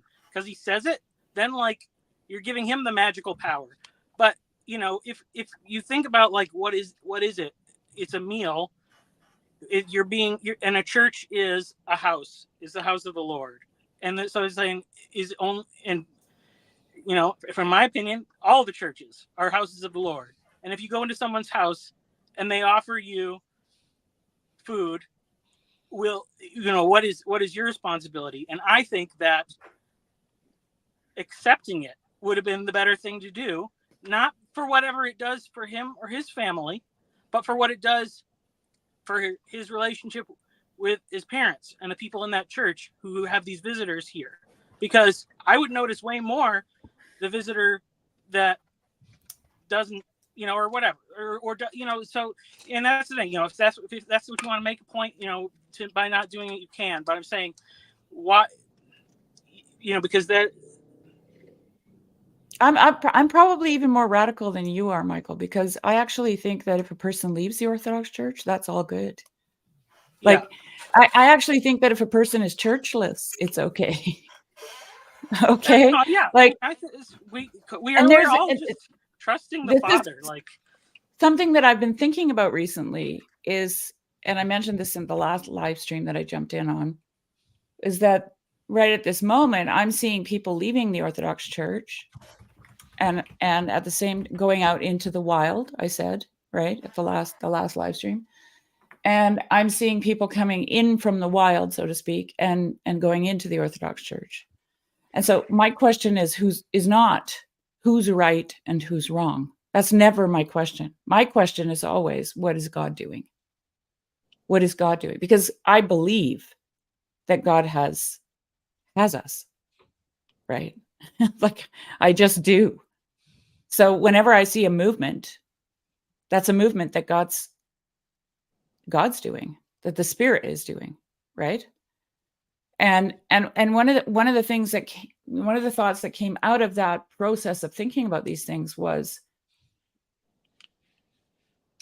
and I mentioned this to a friend the other day, you know, when someone leaves the Protestant church, and I know this from my own experience because I was Protestant, and I didn't go anywhere else. I just walked out into the wilderness. Okay. That was my leaving. That is you know, in that context, that is a result of unbelief. Okay. Oh, look, it you know, there's lots of terms in Protestantism, backsliding, you know, lost their salvation. You know, there's all these concepts around things like that, right? But then you have, and this is the thing that gives me so much pause, then you have this phenomenon called the Desert Fathers, right? So they're in community, they're in churches. Many of them are monks, not all of them, but many of them are monks. And they leave and they go and live all alone in the wilderness. And so I'm saying to myself, what is that? Like, because as a Protestant, my first thought would be that's a result of unbelief, okay, or discontent. But for them, it was an act of faith. That's a totally different mindset, right?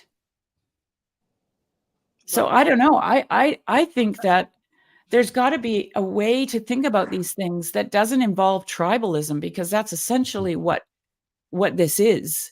Right, the worry, the fear, the you know, it's like when somebody goes out to do something, does God have them?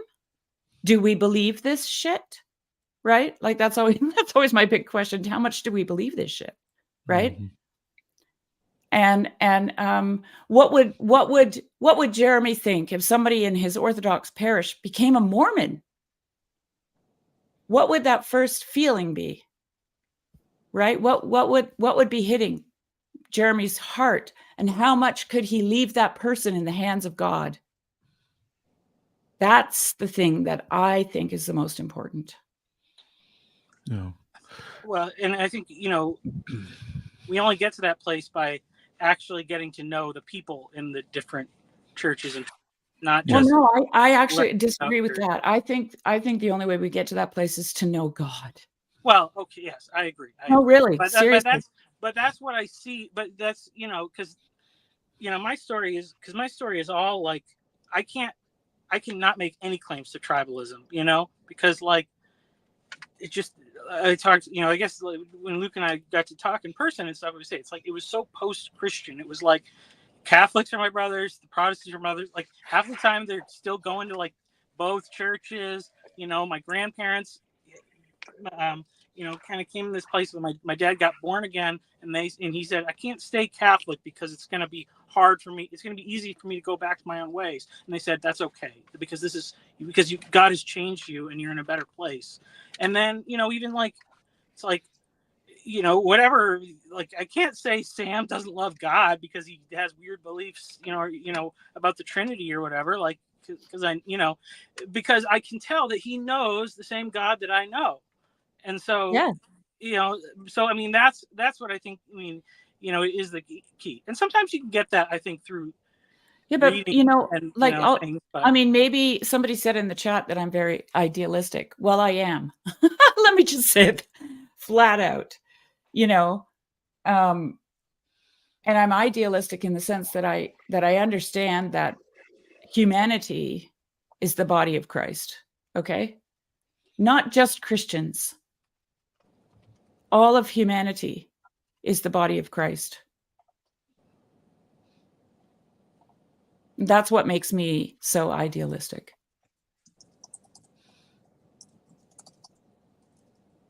Yeah, Sherry, the thing I keep thinking about through all this, and you know, you did talk about that people are coming in and out, and you mentioned that in the Orthodox Church, but it's happening in a lot of contexts. I'm thinking about Job and his integrity, right? So, Yeah. like one of the things you were talking about was what Luke had should have done in that moment, right? Well, it all comes down to integrity. In 12-step programs, it's talking about to thine own self be true, right? Mm-hmm. And so there are certain things that I won't participate in now because I've chosen to go this direction. So, but that's happened to me my whole faith journey. So, for example, I was infant baptized in the Methodist Church. I believe that baptism was real. Like I was baptized in the name of the Father, and Son, and the Holy Spirit. My mom was, and all my ancestors were baptized infants in the Methodist Church. But when I went to go join this non-denominational movement, which became the house church movement, I joined. They had an Anabaptist approach, and they're like, "Hey, you're not really baptized because you need to have an adult baptism." I ended up not getting into an argument about that because I realized, wait a minute, so if I want to join them, this is what they do and believe and how they move or whatever. And so I went through with the adult baptism. Yeah, I just didn't even get into the argument. Like I also didn't reject my infant baptism. Like, you know what I mean? So I think we need to find those moments, and there are those breaking moments. So for example, if you came to visit an Orthodox church, would you kiss the icons and venerate the icons because it would make them feel better and everything else? I don't know if you would, Michael. Like, but that'd be okay if you didn't, right? Because there are a lot of people that come new into the church that don't start off, like, for example, praying to Mary or kissing an icon, so they're just not ready for it yet or whatever that is. And so I would just say what people choose to do whenever they're moving back and forth, it just kind of comes up into their own integrity. And again, I'm a person who believes in a higher power concept. Like I'm going to say something really, really radical. I believe that 12-step program people that are praying to God every day and living the spiritual program of action, even if they don't use the word Jesus, I think they're properly following and seeking God. I know that bothers some of how could you, well, the biggest thing you would have, like this Sagian prayer, which I love, which is all over Orthodoxy, all the services, and in your morning prayer is He's everywhere present, filling all things. Amen. That's what I'm saying. Yeah. That's what I'm saying. Or trying anyway. You know, like I wouldn't be comfortable, you know, kissing an icon as I sit here in my truck right now. But if I'm in this position where I go in an Orthodox church, you know, like because somebody invites me or something like that, and I've heard the voice of the Holy Spirit, and I've heard him say very specific things. You know, I remember, you know, like go pray with this person, and then like go over and they say, I was praying that you would come over and pray with me. I said, okay, well, you know, and if in that moment the Holy Spirit says, go ahead and kiss it, then I'll say, okay. But right. You know, because that's your integrity. Yeah. Because that's your integrity, right? Yeah. Like that moment, that would match up with your integrity. And thank you for asking, because I mean, I probably wouldn't have thought about it. Maybe, you know, in that moment I would have, or whatever. You know, because you kind of do have to think about these things ahead of time or whatever. And I guess that was what Luke was saying. And so I don't think Luke did anything wrong because he wasn't prepared for the moment and he was thinking about it in the minute, you know, in that minute, and he did what he did, and that's fine. But I'm saying next time, like, you know what I mean? It's the thinking, what would you do? You know, I mean, and that's the thing. Like, I think sometimes like being part of a tradition is like easy mode because it gives you answers ahead of time to these things, depending on how you take it. But like, you never know. Like if you're just willing to do whatever the Lord asks you to do. Like, I mean, that's how you get these crazy saints from all kinds of traditions, you know, and and that's hard. I'm not great at it. I'm not perfect at it or anything, but that's what I want to be doing. Well, that's because God says his strength is made perfect in weakness, Michael. If you were perfect at it, it wouldn't be God. Yeah. And I've had too many experiences before. I mean, I was 50 years old before I went into Orthodoxy. I had my profound road to Damascus moment over a decade before I went there. I know the spirits. I know God is moving and revealing himself and participating in things outside of it. So like, I don't denigrate any of that. You know what I mean? Like, because I know it to be true. So and the other thing is, like, I just know that God is everywhere present, filling all things. That includes like hell, it's everywhere, everything. Like my enemies, like the people that hate me and are atheists and want me to not have a job or a bank account or whatever, because of some of the things I believe. He's actually present in them too. It's crazy. I'm just wondering what President Foxman means here. What seems to lead to passivity? I'm thinking the kind of leaving everybody to be on their own journey, because that was kind of the whole thing of it. Like, should we have evangelism and stuff? What's the alternative, though? What's the alternative? If you don't leave people to, how much do you want to influence your children? How much do you want to make them do the thing that you think they should do? Right? Like, how much do you want to do that? And how much is safe to do? Like, yeah. Well, I mean, I think, and I don't. Okay. Yeah, I mean, I think sometimes people need an encounter with Jesus, for their life, and you may be part of the instrument of doing that, So, I mean, that's to say, maybe not to judge the person that walks away or whatever. And like I said, I've been more troubled by the feelings of guilt, like that. Basically, if you don't have the right personality type to go out there on the street, and like, you're not doing it. But I've come to the thought of, like,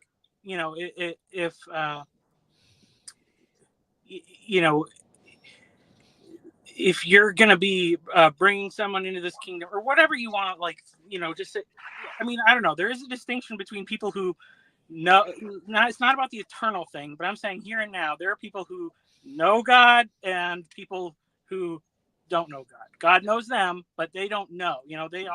There are lost people, and well, I actually think that the eternal thing that you mentioned is actually here and now. Like, I don't make a distinction.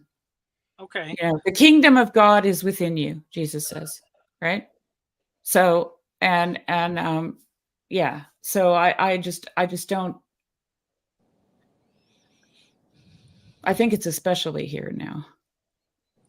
Well, I mean, either way, I think it's a big responsibility. Like, because I'm more concerned of, like, I don't like this thing of, like, oh, I say this prayer with this person, I'm going to abandon them. Because what I say is, like, if I'm reaching out to somebody, that means I'm going to be there for them. Like, if I'm inviting you to become my brother or my sister, then I'm willing to be there for as long as it takes for you to understand. But then, like, it's like, that's what I'm not interested in, like, saying a prayer with somebody that I never see again. Like, that's not a meaningful thing to me. Like, I want to be, because I want to make disciples. That's what I want to do. I want to make people that are actively working in all the areas of their life to make the world a better place, to show the love of God. There's a really interesting, I'm just thinking of this story, and maybe Lance probably knows the guy's name. I don't remember his name, but when St. Anthony the Great went into the desert, he was like the desert father, it was like this little light bulb went ding, and off he went, packed up his stuff and traipsed into the desert. And lo and behold, there was already a guy out there. What was that guy's name, Lance? I can't remember. And essentially, St. Anthony caught the last few minutes of this man's life. Okay. And he was astounded when he found him. And this man was old. I don't know how old he was, but he was old. If anybody's interested, you can just Google, the saint before Saint Anthony or something. And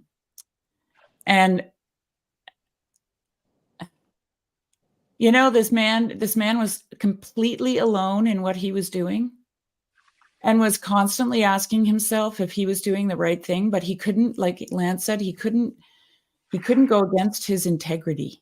He had to do the thing that he knew that God wanted him to do. And it led him out into the desert for decades, all by himself, right? And it wasn't until his deathbed that he got confirmation from Saint Anthony, from God through Saint Anthony, that it was all okay. I mean, it just makes me want to cry, you know? Well, I think at the heart of this, I think you're actually going to agree with this, Michael, because this is the concept I had in evangelicalism. David mentioned this earlier about what is evangelism in Orthodoxy. That's what this started off. It's the same way of what it is kind of in AA. This is the same. It's a program of it's attraction rather than promotion. But I read this book called Slow Evangelism back in like 2009 or whatever, and it was this thing. It's like, listen, it's your life that is going to be what evangelizes. It's how you live. It's walking with that friend of yours for 10 years, and you are friends with them, and you're not trying to, I'll be crass, you're not just trying to get down their pants to get them to convert. You truly are a friend of them. And then when they have that moment where they're in their pit, they're in their crisis, then they come to you and ask the layup question, how do you believe in this God you believe in? Because I'm at the end of my road, right? And so the best evangelism is the life that you live and the transformation. So for example, even Alexander Schmemann talks about what's happening in Orthodox communion, and you say this in the liturgy, is you're literally taking communion for the world. And then you were told to go out and let and Sherry mentioned this, George MacDonald talked about it, and let that light shine. When you walk out, your light shines. And the light is what is the attraction, the light of Christ, and, you know, living that life. And so I know, Michael, I don't know, like, I know how you live. I know who you are. I know how earnest you are. It's like, I've never tried to talk to you to be Orthodox. You're like a sincere guy leading people and loving people right where you're at. Like, you need to keep doing exactly what you're doing. But I bet you would totally agree. And I think that's just like, what's the best evangelistic move you have? Let your light shine and let your life shine. I didn't want to reiterate that, but like, this is the sermon that I read yesterday. Basically, you know, where George MacDonald, who's a Trinitarian, speaks at a Unitarian church and calls them brothers, you know? Yeah. I mean, I would say the one thing, you know, and I say, because, you know, I think the problem is, yeah, the long-term approach is the right way. But there is like a little bit of the aspect of like, go and, you know, you should have, I'm not saying this is the case for anybody here, but, you know, I think the problem is when there's like, and it's not just Orthodoxy, it's lots of older traditions. It's very easy to make it just like your family, you know, that's the only people, or your church or whatever, because, you know, where it said the fields are ripe for harvest, like there are, you know, fatherless people, like there are people that don't, you know, you can make a really big impact in somebody's life right now with showing them the love. And it may be a little time, it may be a long time before they see that that's Jesus loving them through you, but you can do that. Like, you know, so I think that's the thing that I think the evangelical church does well, when they make it too much about the decision and not as much about, you know, because that's the thing. It's like, you know, if the church is a family, is brothers and sisters, we need to go bring more brothers and sisters in. Like, and that's like, you know, there's just so many people that need that, you know, it's like the meaning crisis thing. They don't have a friend. They don't have a father. They don't have a mother, whatever. Yeah. If you can do that for somebody, that's easy pickings. And I don't think that in any way. And there are many And there are many parts to the body. Like, I think some people are called to be bullhorn guy on the corner. Yeah. Like that's their job. Like, it doesn't work for me. Yeah. Right. Yeah. And, so you would sit there, but you know what? Bullhorn guy probably has had someone who listened to bullhorn guy, and it was their moment that they needed to hear what bullhorn guy was saying. And that was their moment. And so, everyone has to play their role. And there are folks that are given like international voices. There are, like, St. John of Kronstadt from in the Orthodox Church. Thousands of people would come to hear his homilies. Like, he was this guy that had that thing. Like, even a Jordan Peterson is somewhat of a prophet, right? That is gathering in all these people. But for most of us, and you mentioned this, like, I've been around some church groups that it never felt right to me, probably my Methodist upbringing or whatever, but they sent everyone after church. Everyone after church had to go start knocking on doors. That was so, and then if you didn't do that and then other people had results, like if you were an introvert and that wasn't your gifting, but what you were was your person who'd go into a hospice and sit with people in that moment and love and care, like that was your evangelistic gift. So put people in this like little box, like the only way to do that is to go and preach. And yes, you do those things, but also the Great Commission. This is the thing people leave out of that. And he told them, and teach them everything I commanded. Paul went and lived with these people, sometime for years, right? Becoming a part of their community and teaching them a whole heck of a lot of things. It wasn't just saying a gospel message. Now, again, I'm not saying either or. Like, there are some people that are called to do that, but I have just found in my life that I very rarely argued someone into religion, to belief. I very rarely said that thing. However, I've had those things happen to me, Michael, and it's still happening to me in Orthodoxy, where God's just picking at me. Sherry's had these moments too. He's picking at me to say this thing to this person, and I don't want to do it because it might be embarrassing, or I don't know if I say that thing, but he's just picking at me.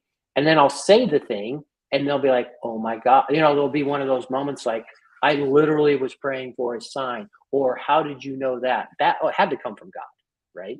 So you have to be bold enough to do that. And then there are other times I think we think God's talking to us. I don't know that like everyone who's run around and says tells me God has a word for you. I don't think everyone is telling me those things. Also, that's not really a word from God either. So you have to be careful with that. Yeah. So I think we have a lot of mere Christianity in us, Michael. Yeah. And I think it's because what Sherry talks about is the everywhere present, filling all things, right? Yeah. The classic. Yeah, Jeremy, go. Sorry. Jeremy. I wanted to ask you to go. Oh yeah, the classic example that's used in Orthodoxy is the thief on the cross, right? Like, he wasn't baptized, he never communed, he never did anything, but that last moment repentance of confessing Christ, he was the first one in paradise. And we're taught that that's as an illustration of our heart. It's not what you do. It's not where you go. It's not how many YouTube videos you put out on the value of Orthodoxy or not the value of Orthodoxy or the anti-Orthodoxy or whatever. Yeah. It's about who you love, right? I mean, that's Matthew 25. It's when I was hungry, you fed me. When I was naked, you clothed me. When I was sick, you healed me, right? And I think I think in Orthodoxy, like I get excited about it because I didn't think it existed anymore. I didn't think that tradition of ascetic Christianity was here anymore on earth. I thought it was lost. And I grieved deeply over that for years. I was searching for an ascetic tradition, and all I could find was martial arts. And that's what filled that void for me. But even then I got to the bottom of it, and it was ultimately nihilism, or it was pantheism. And I couldn't really buy into either one of those views.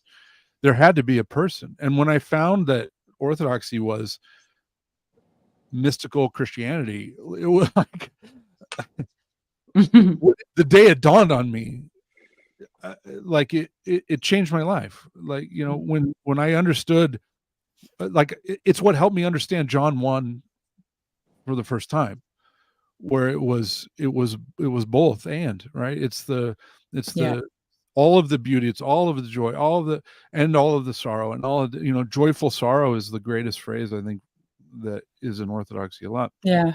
And I one other little thing I wanted to add. I was just reading last night in a book by Father Stephen Freeman about the one story universe, and he was talking about how the Descartes Cartesian separation has been really caused the schizophrenia of the 19th and 20th century, and he didn't use those words; those are my words. But basically, he's talking about how the traditional view is everything is sacrament, everything God is here, the kingdom of God is in you, and he shared one little story that is really relevant to this conversation. And he said he was visiting a monastery in Israel, and it's the oldest continually operating monastery in the world, in the Christian tradition. It's been there for like over 1,500 years. And one of the visitors asked, you have Muslim neighbors and you have Jewish neighbors, how have you guys managed that? How have you survived? Like, have there been conflicts? And the monk said, for hundreds of years, we've had many neighbors, but we're monks, so we have no enemies. Mm-hmm. And I think that's really the spirit of this conversation, right? Like, we're not wrestling against flesh and blood. Yep. We're wrestling against powers and principalities, right? Yep. And that's the true spiritual warfare. Spiritual warfare is not doing takedown videos on YouTube, right? Yep. Of any ideology. That's just a waste of time. It is. This is like, that's why I'm here and not making stupid takedown videos. I'm here because I just want to be part of the conversation. I feel so grateful. I feel rescued. I was rescued from nihilism, despair, and a completely fragmented life and a completely fragmented family. Everything was falling apart. And I was saved. I was rescued. I had, I didn't just have one, but I had several of those experiences of like, a shovel being hit like a shovel handle on the back of the head, right? It was just like I was knocked to my knees one time in front of the icons, like knocked down and couldn't get up, and just wept and wept, knowing that I didn't deserve who was standing there. I didn't deserve to be in that presence, but I was terrified that it was going to leave. Mm-hmm. And I was terrified to be there, and I was terrified that it would go away. George MacDonald said something like that in that sermon I read yesterday. I can't remember exactly how he put it, but it was like, something like, how terrifying this was. And then he said, but Lord, don't send me away. Yeah. Amen. Yes. Don't send me away. Same feeling. Right. And so I just want to share that with people. That's real. That was real. That happened to me. And I think do you think everyone has access to it? Yeah. Do you think, Jeremy, that's like a realization of the profundity of what the body is, like the body of Christ? When you're like that's I'm just speaking from my own experience. That and this is not going to be true for everybody, okay? Because some people just don't like it, and that's fine. It doesn't bother me. Right. But for me, when I walked into an Orthodox church and I was surrounded by this cloud of witnesses, and my priest says to me, when I ask him questions about dead people, he says, there are no dead people, Sherry. Yeah. Right. In Orthodoxy. There are no dead people, right? Yeah. Then I'm like, I'm really here. Like, they're really here. Yeah. Well, I'm with them. I'm part of this, right? Yeah. And not because I'm an Orthodox Christian, because I wasn't at the time. I wasn't an Orthodox Christian at the time. I was just standing there, realizing, how profound this actually is. Well, when I was still a catechumen, I lost my father. And I was very close to my father. I'm still very close to him. And to your point. Yeah. And I remember talking to my priest, and I said, man, I am really having a hard time grieving the loss of my father. And he said, how did you lose him? I said, well, he died. And he goes, well, just talk to him. Just talk to him. You think he's not listening? He's right here. Yeah. And that's the level, there was some of that in the tradition I grew up in, right? Like they believed that was available. They have a different view of all that. I'm not going to get into all that, but it was it I had gone through the long period of atheism and nihilism. And so to have my priest just say, the best thing about Orthodoxy, you don't have to let that go. You don't have to let him go. You don't have to grieve him. Pray for him every day. That drives you to church. You're not just praying for you. You're not just praying for even your family. You're not just praying for your wife and your daughter and your stepdaughters. You're praying for your ancestors who all sacrificed so that you could be here at this moment doing what you're doing. This is the mystical view of the here and now. It's the eternal now. There's no, there is linearity, there is time, there is linearity, but Christ and God are not in there. And my salvation is not linear. I pray for my younger self. I pray for my older self. I pray for him because he's weeping and feels abandoned, my younger self, right? Like he feels alone. And I pray for him, and I believe those prayers have an effect. I can't tell you how, but I do know that I've been rescued, and maybe it was a result of those prayers. Yeah, amen. Sit on that one, T. Grogan. Yeah.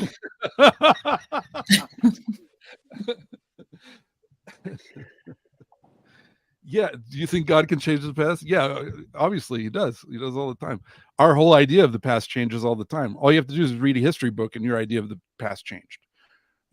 How many transformations of our own understanding of the past and then read the 5th edition of that history book and yeah, exactly. Yeah, exactly. Yeah, you think God can't do that? He's the author of history. I gotta go work, but it's been very nice to talk to you all. God bless you, Michael. It's a joy. Okay. That was beautiful, Jeremy. That was really great. I'm still harvesting goosebumps. No, that's glory to God. And what you hit there, Jeremy, is like, we had a lot of conversations here, but what's really powerful is when we tell our stories. Yeah. Of what God has done in our life, on our struggles, and so on and so forth. I mean, that's where that's when you strip out all the crap, and the real starts to show through. And I think that's why I think it's, the story narrative, this stuff is floating around here. You hear this a lot in 12-step groups. Really, you tell your story a lot. You go to meetings, you tell little bits of your story as you have your share in that moment. Like it's just, there's power in sharing those things because they're real. Like no one can take that away from you. Right. People argue with you. That's the binding together that Luke talks about. That's the religio, right? That is, like when you go in to an Orthodox church and you're surrounded by this great cloud of witnesses, the only reason that it's overwhelming is because their stories. Right. Otherwise, they're just paintings on a wall, right? Well, and I want to say this because it sounded like I had a bit of a tone of derision for our friend T. Grogan, and I'm so grateful he's here because he's the voice of my brother. My brother's in the same space, right? My brother is he's very successful. He's done well for himself. He's a very ambitious person. He's very intelligent. He's very thoughtful. He's very sensitive, but he just can't buy it. He's just like, dude, I can't do it. And I was like, I get it. Like he doesn't have kids. He's married. He doesn't have kids. And I said, dude, I understand, right? Like I couldn't either. Like I couldn't get it either until it happened to me.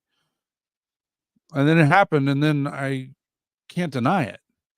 And that's all it is, And I just said, so he was afraid that we would lose our brotherhood together as a result of my moving from atheism and nihilism into Orthodoxy. And I said, I would never, I mean, that's not true. My brotherhood with my brother is not on the altar of sacrifice, right? Like I can be your brother. We can play chess. We can talk about movies and play video games and hang out and have a glass of scotch together. That's not what this is about. But I can't deny the effect it's had on my family. So I just want to say to T. Grogan, brother, I've been where you are. I have been trapped in the left brain world. I was trapped in the left brain world for most of my life. And I started studying the math of the work that I do and running into chaos science and breaking prediction or breaking predictability and breaking determinism in math, and all of a sudden like these doors start opening up where you're like, wait, there's more going on here. I'll never, no matter how much I know, I'll never be able to predict how many we're going to ship tomorrow. Period. That's it. There's no way.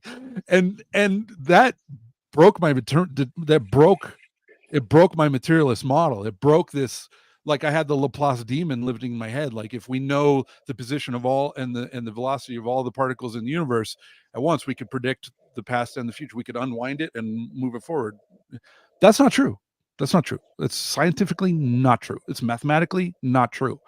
And once that broke open and my life fell apart and my marriage was in shambles and I lived alone in an apartment for a year in the worst city in the world, which is Seattle, for me, because I'm a desert guy, then things, you know, and then you hear Jordan Peterson talking about the Bible and saying, hey, maybe we shouldn't be so quick to discard, you know, what's being preserved here. Maybe we just don't understand it. Mm-hmm. It reminded me of the scene in Northern Exposure. It was a TV show from the 90s. Probably no one here has seen it. Maybe the Gen Xers. I've heard of it.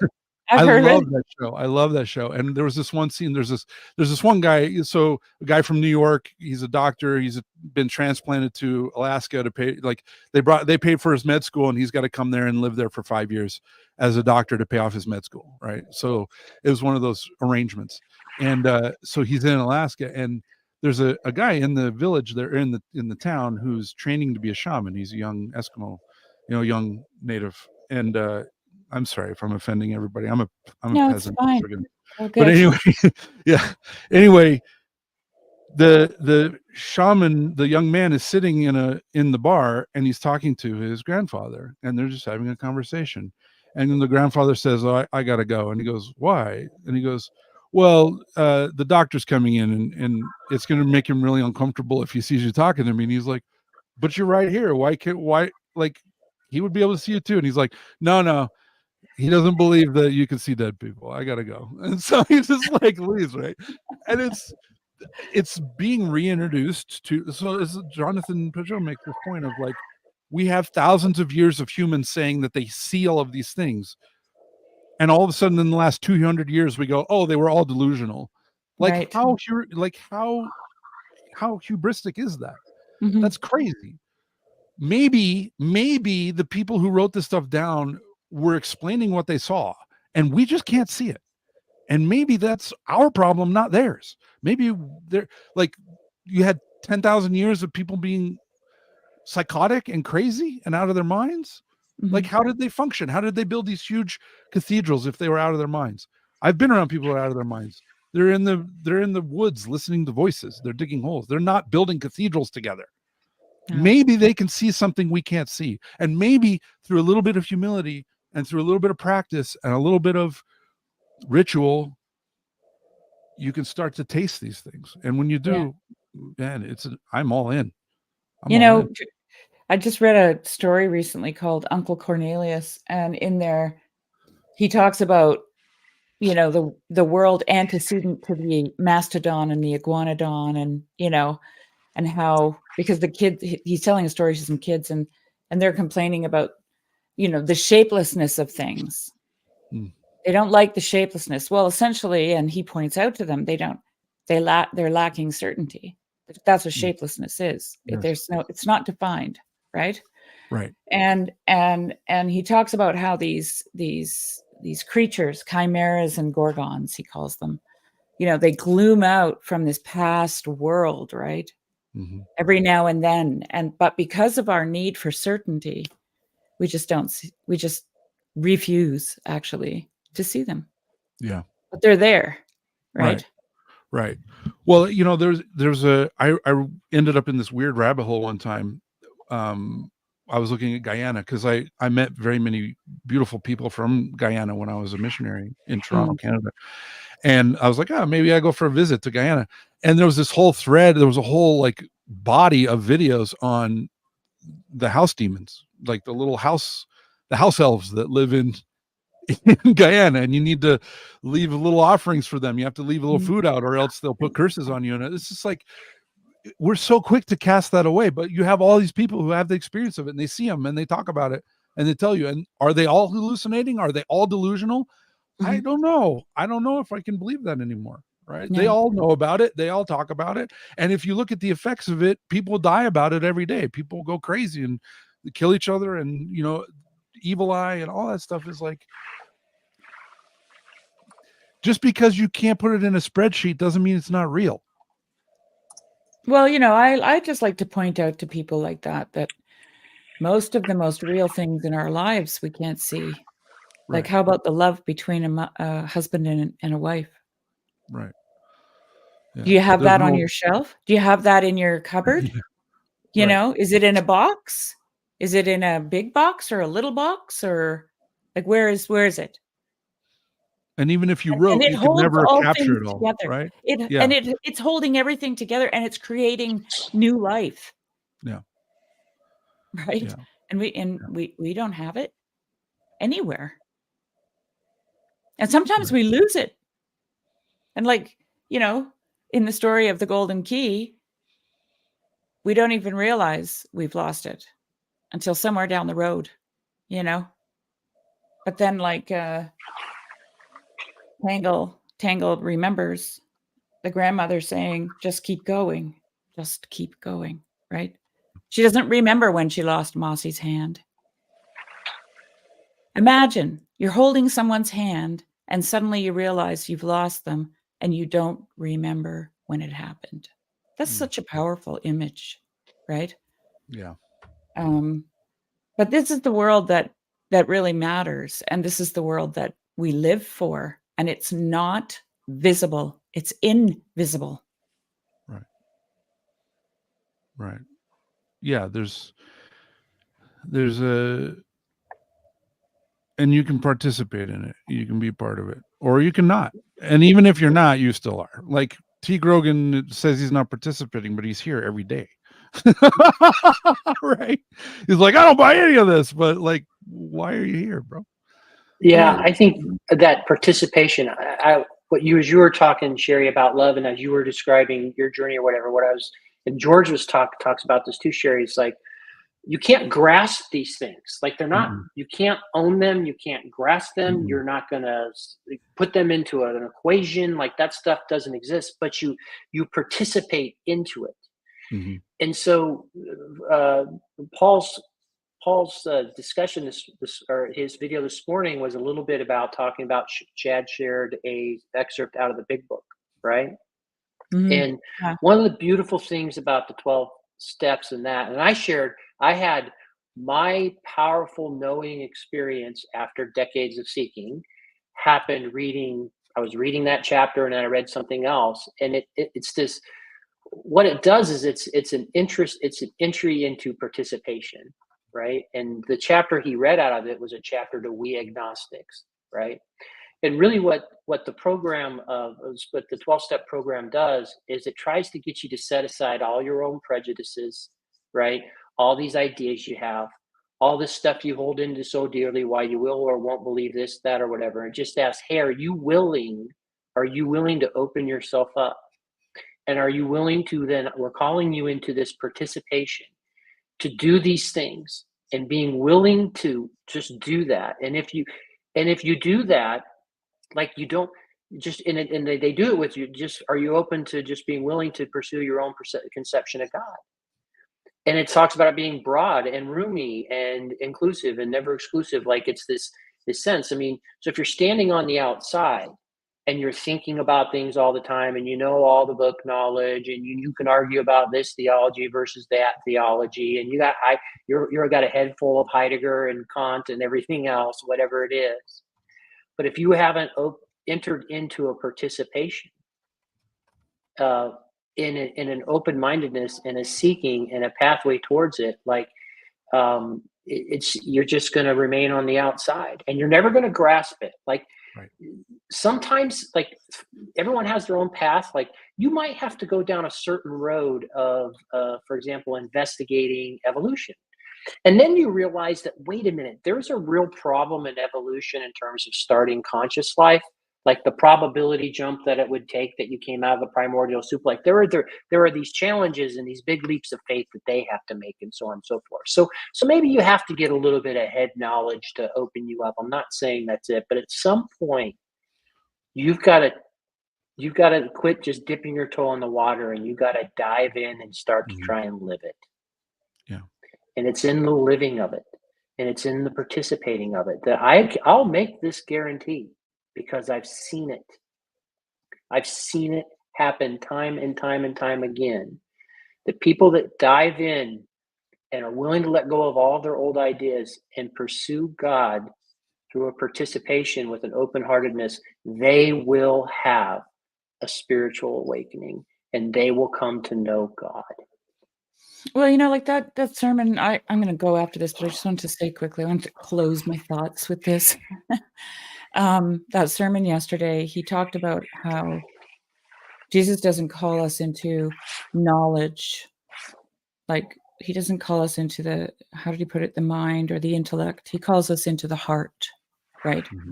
That's what makes us, that's what helps us to understand one another.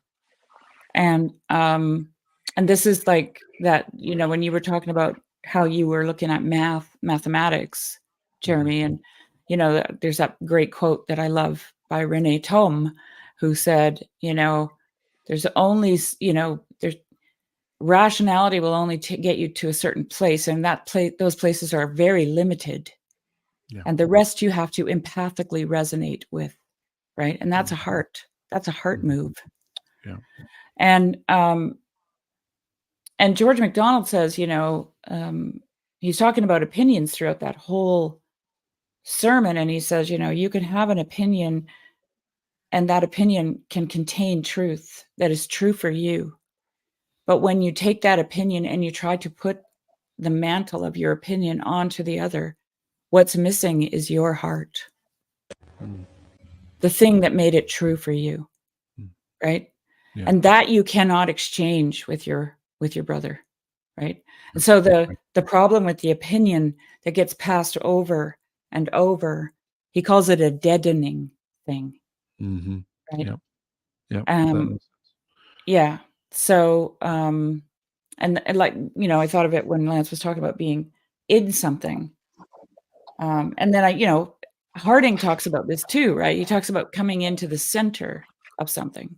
You have to enter the person at their center in order to understand them, right? Otherwise, you're just an ant crawling over a building, and you're falling into all their inconsistencies, and you're criticizing all their inconsistencies, right? Mm-hmm. Yeah. But you haven't entered into the heart of the center of that person, so you can't.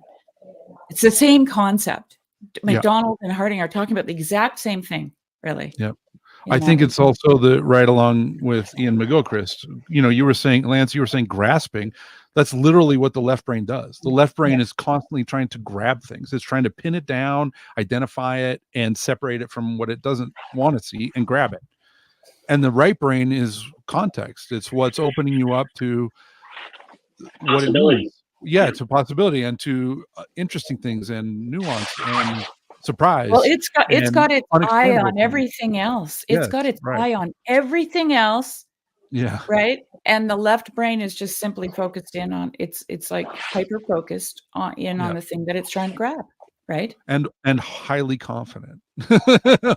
Your left brain is also way overconfident, which that book really helped me kind of frame, because I am American and I am ultimately, like I was a materialist. I came from that tradition. Like Mormons believe that matter is eternal. Like that's literally what they worship is, like they believe God is subject to physical laws, right? So I come from that world, and reading the book, the divided, or emissary and the master and his emissary really helped me to frame what I was trying to say with that background, but then being open to the mystical, being open to the experience, being open to the moment, being open to the presence and the embodied way. Like I lived with my grandparents, and my grandparents were farmers, and they were like multi-generation farmers.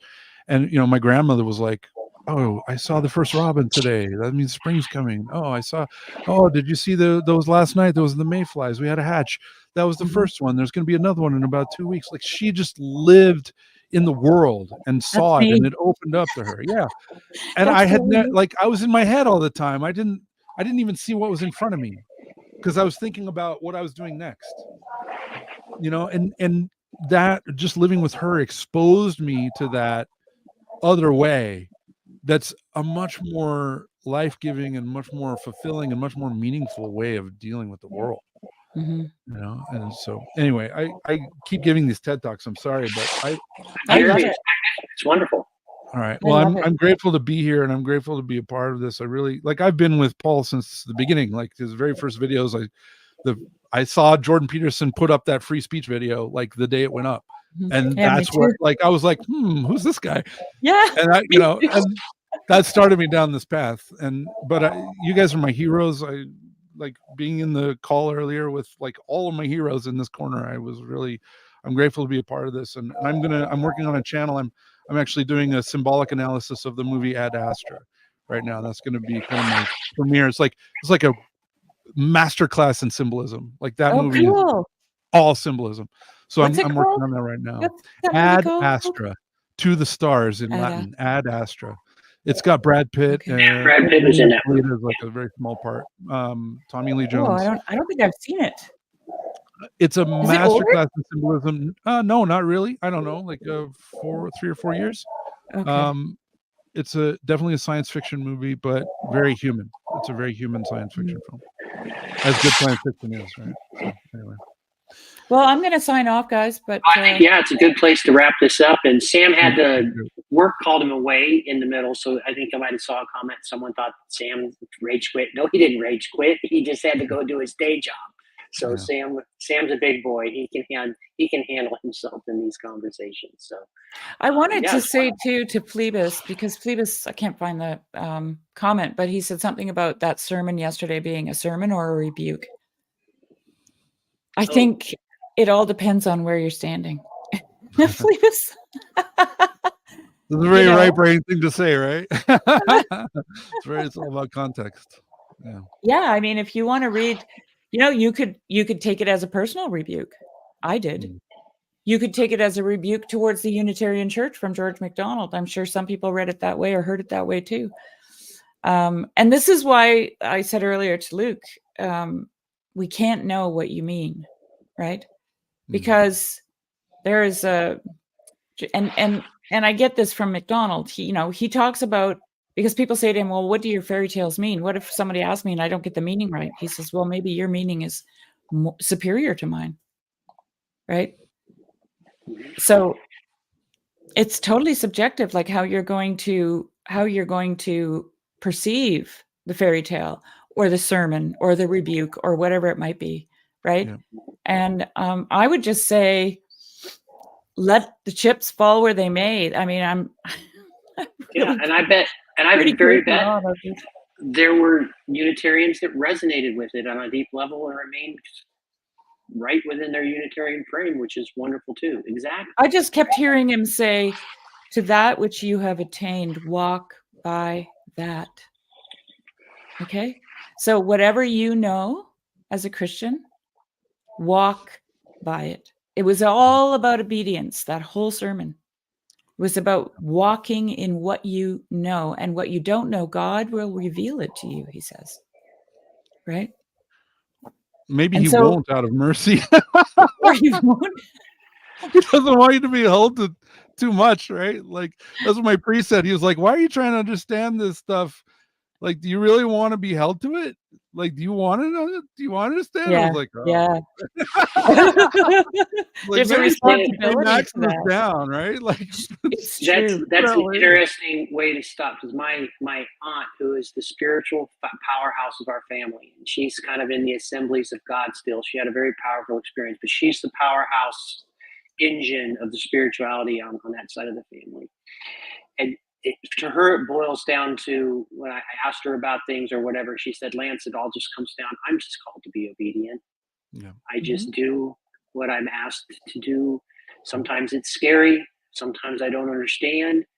but I just step out in it, and then she goes, and I just make my way through whatever it is. And she goes, I have never been let down yet. Not to mean that, things haven't been very difficult for them, but she just said, I'm just called to be obedient. And like that little simple crystallization, like we don't like that word, by the way. Well, thanks a lot, guys. Thank you. Yeah, thanks, Jeremy. It's wonderful. Thanks for kicking it off. Thanks everyone for jumping in, and have a good day. Yeah.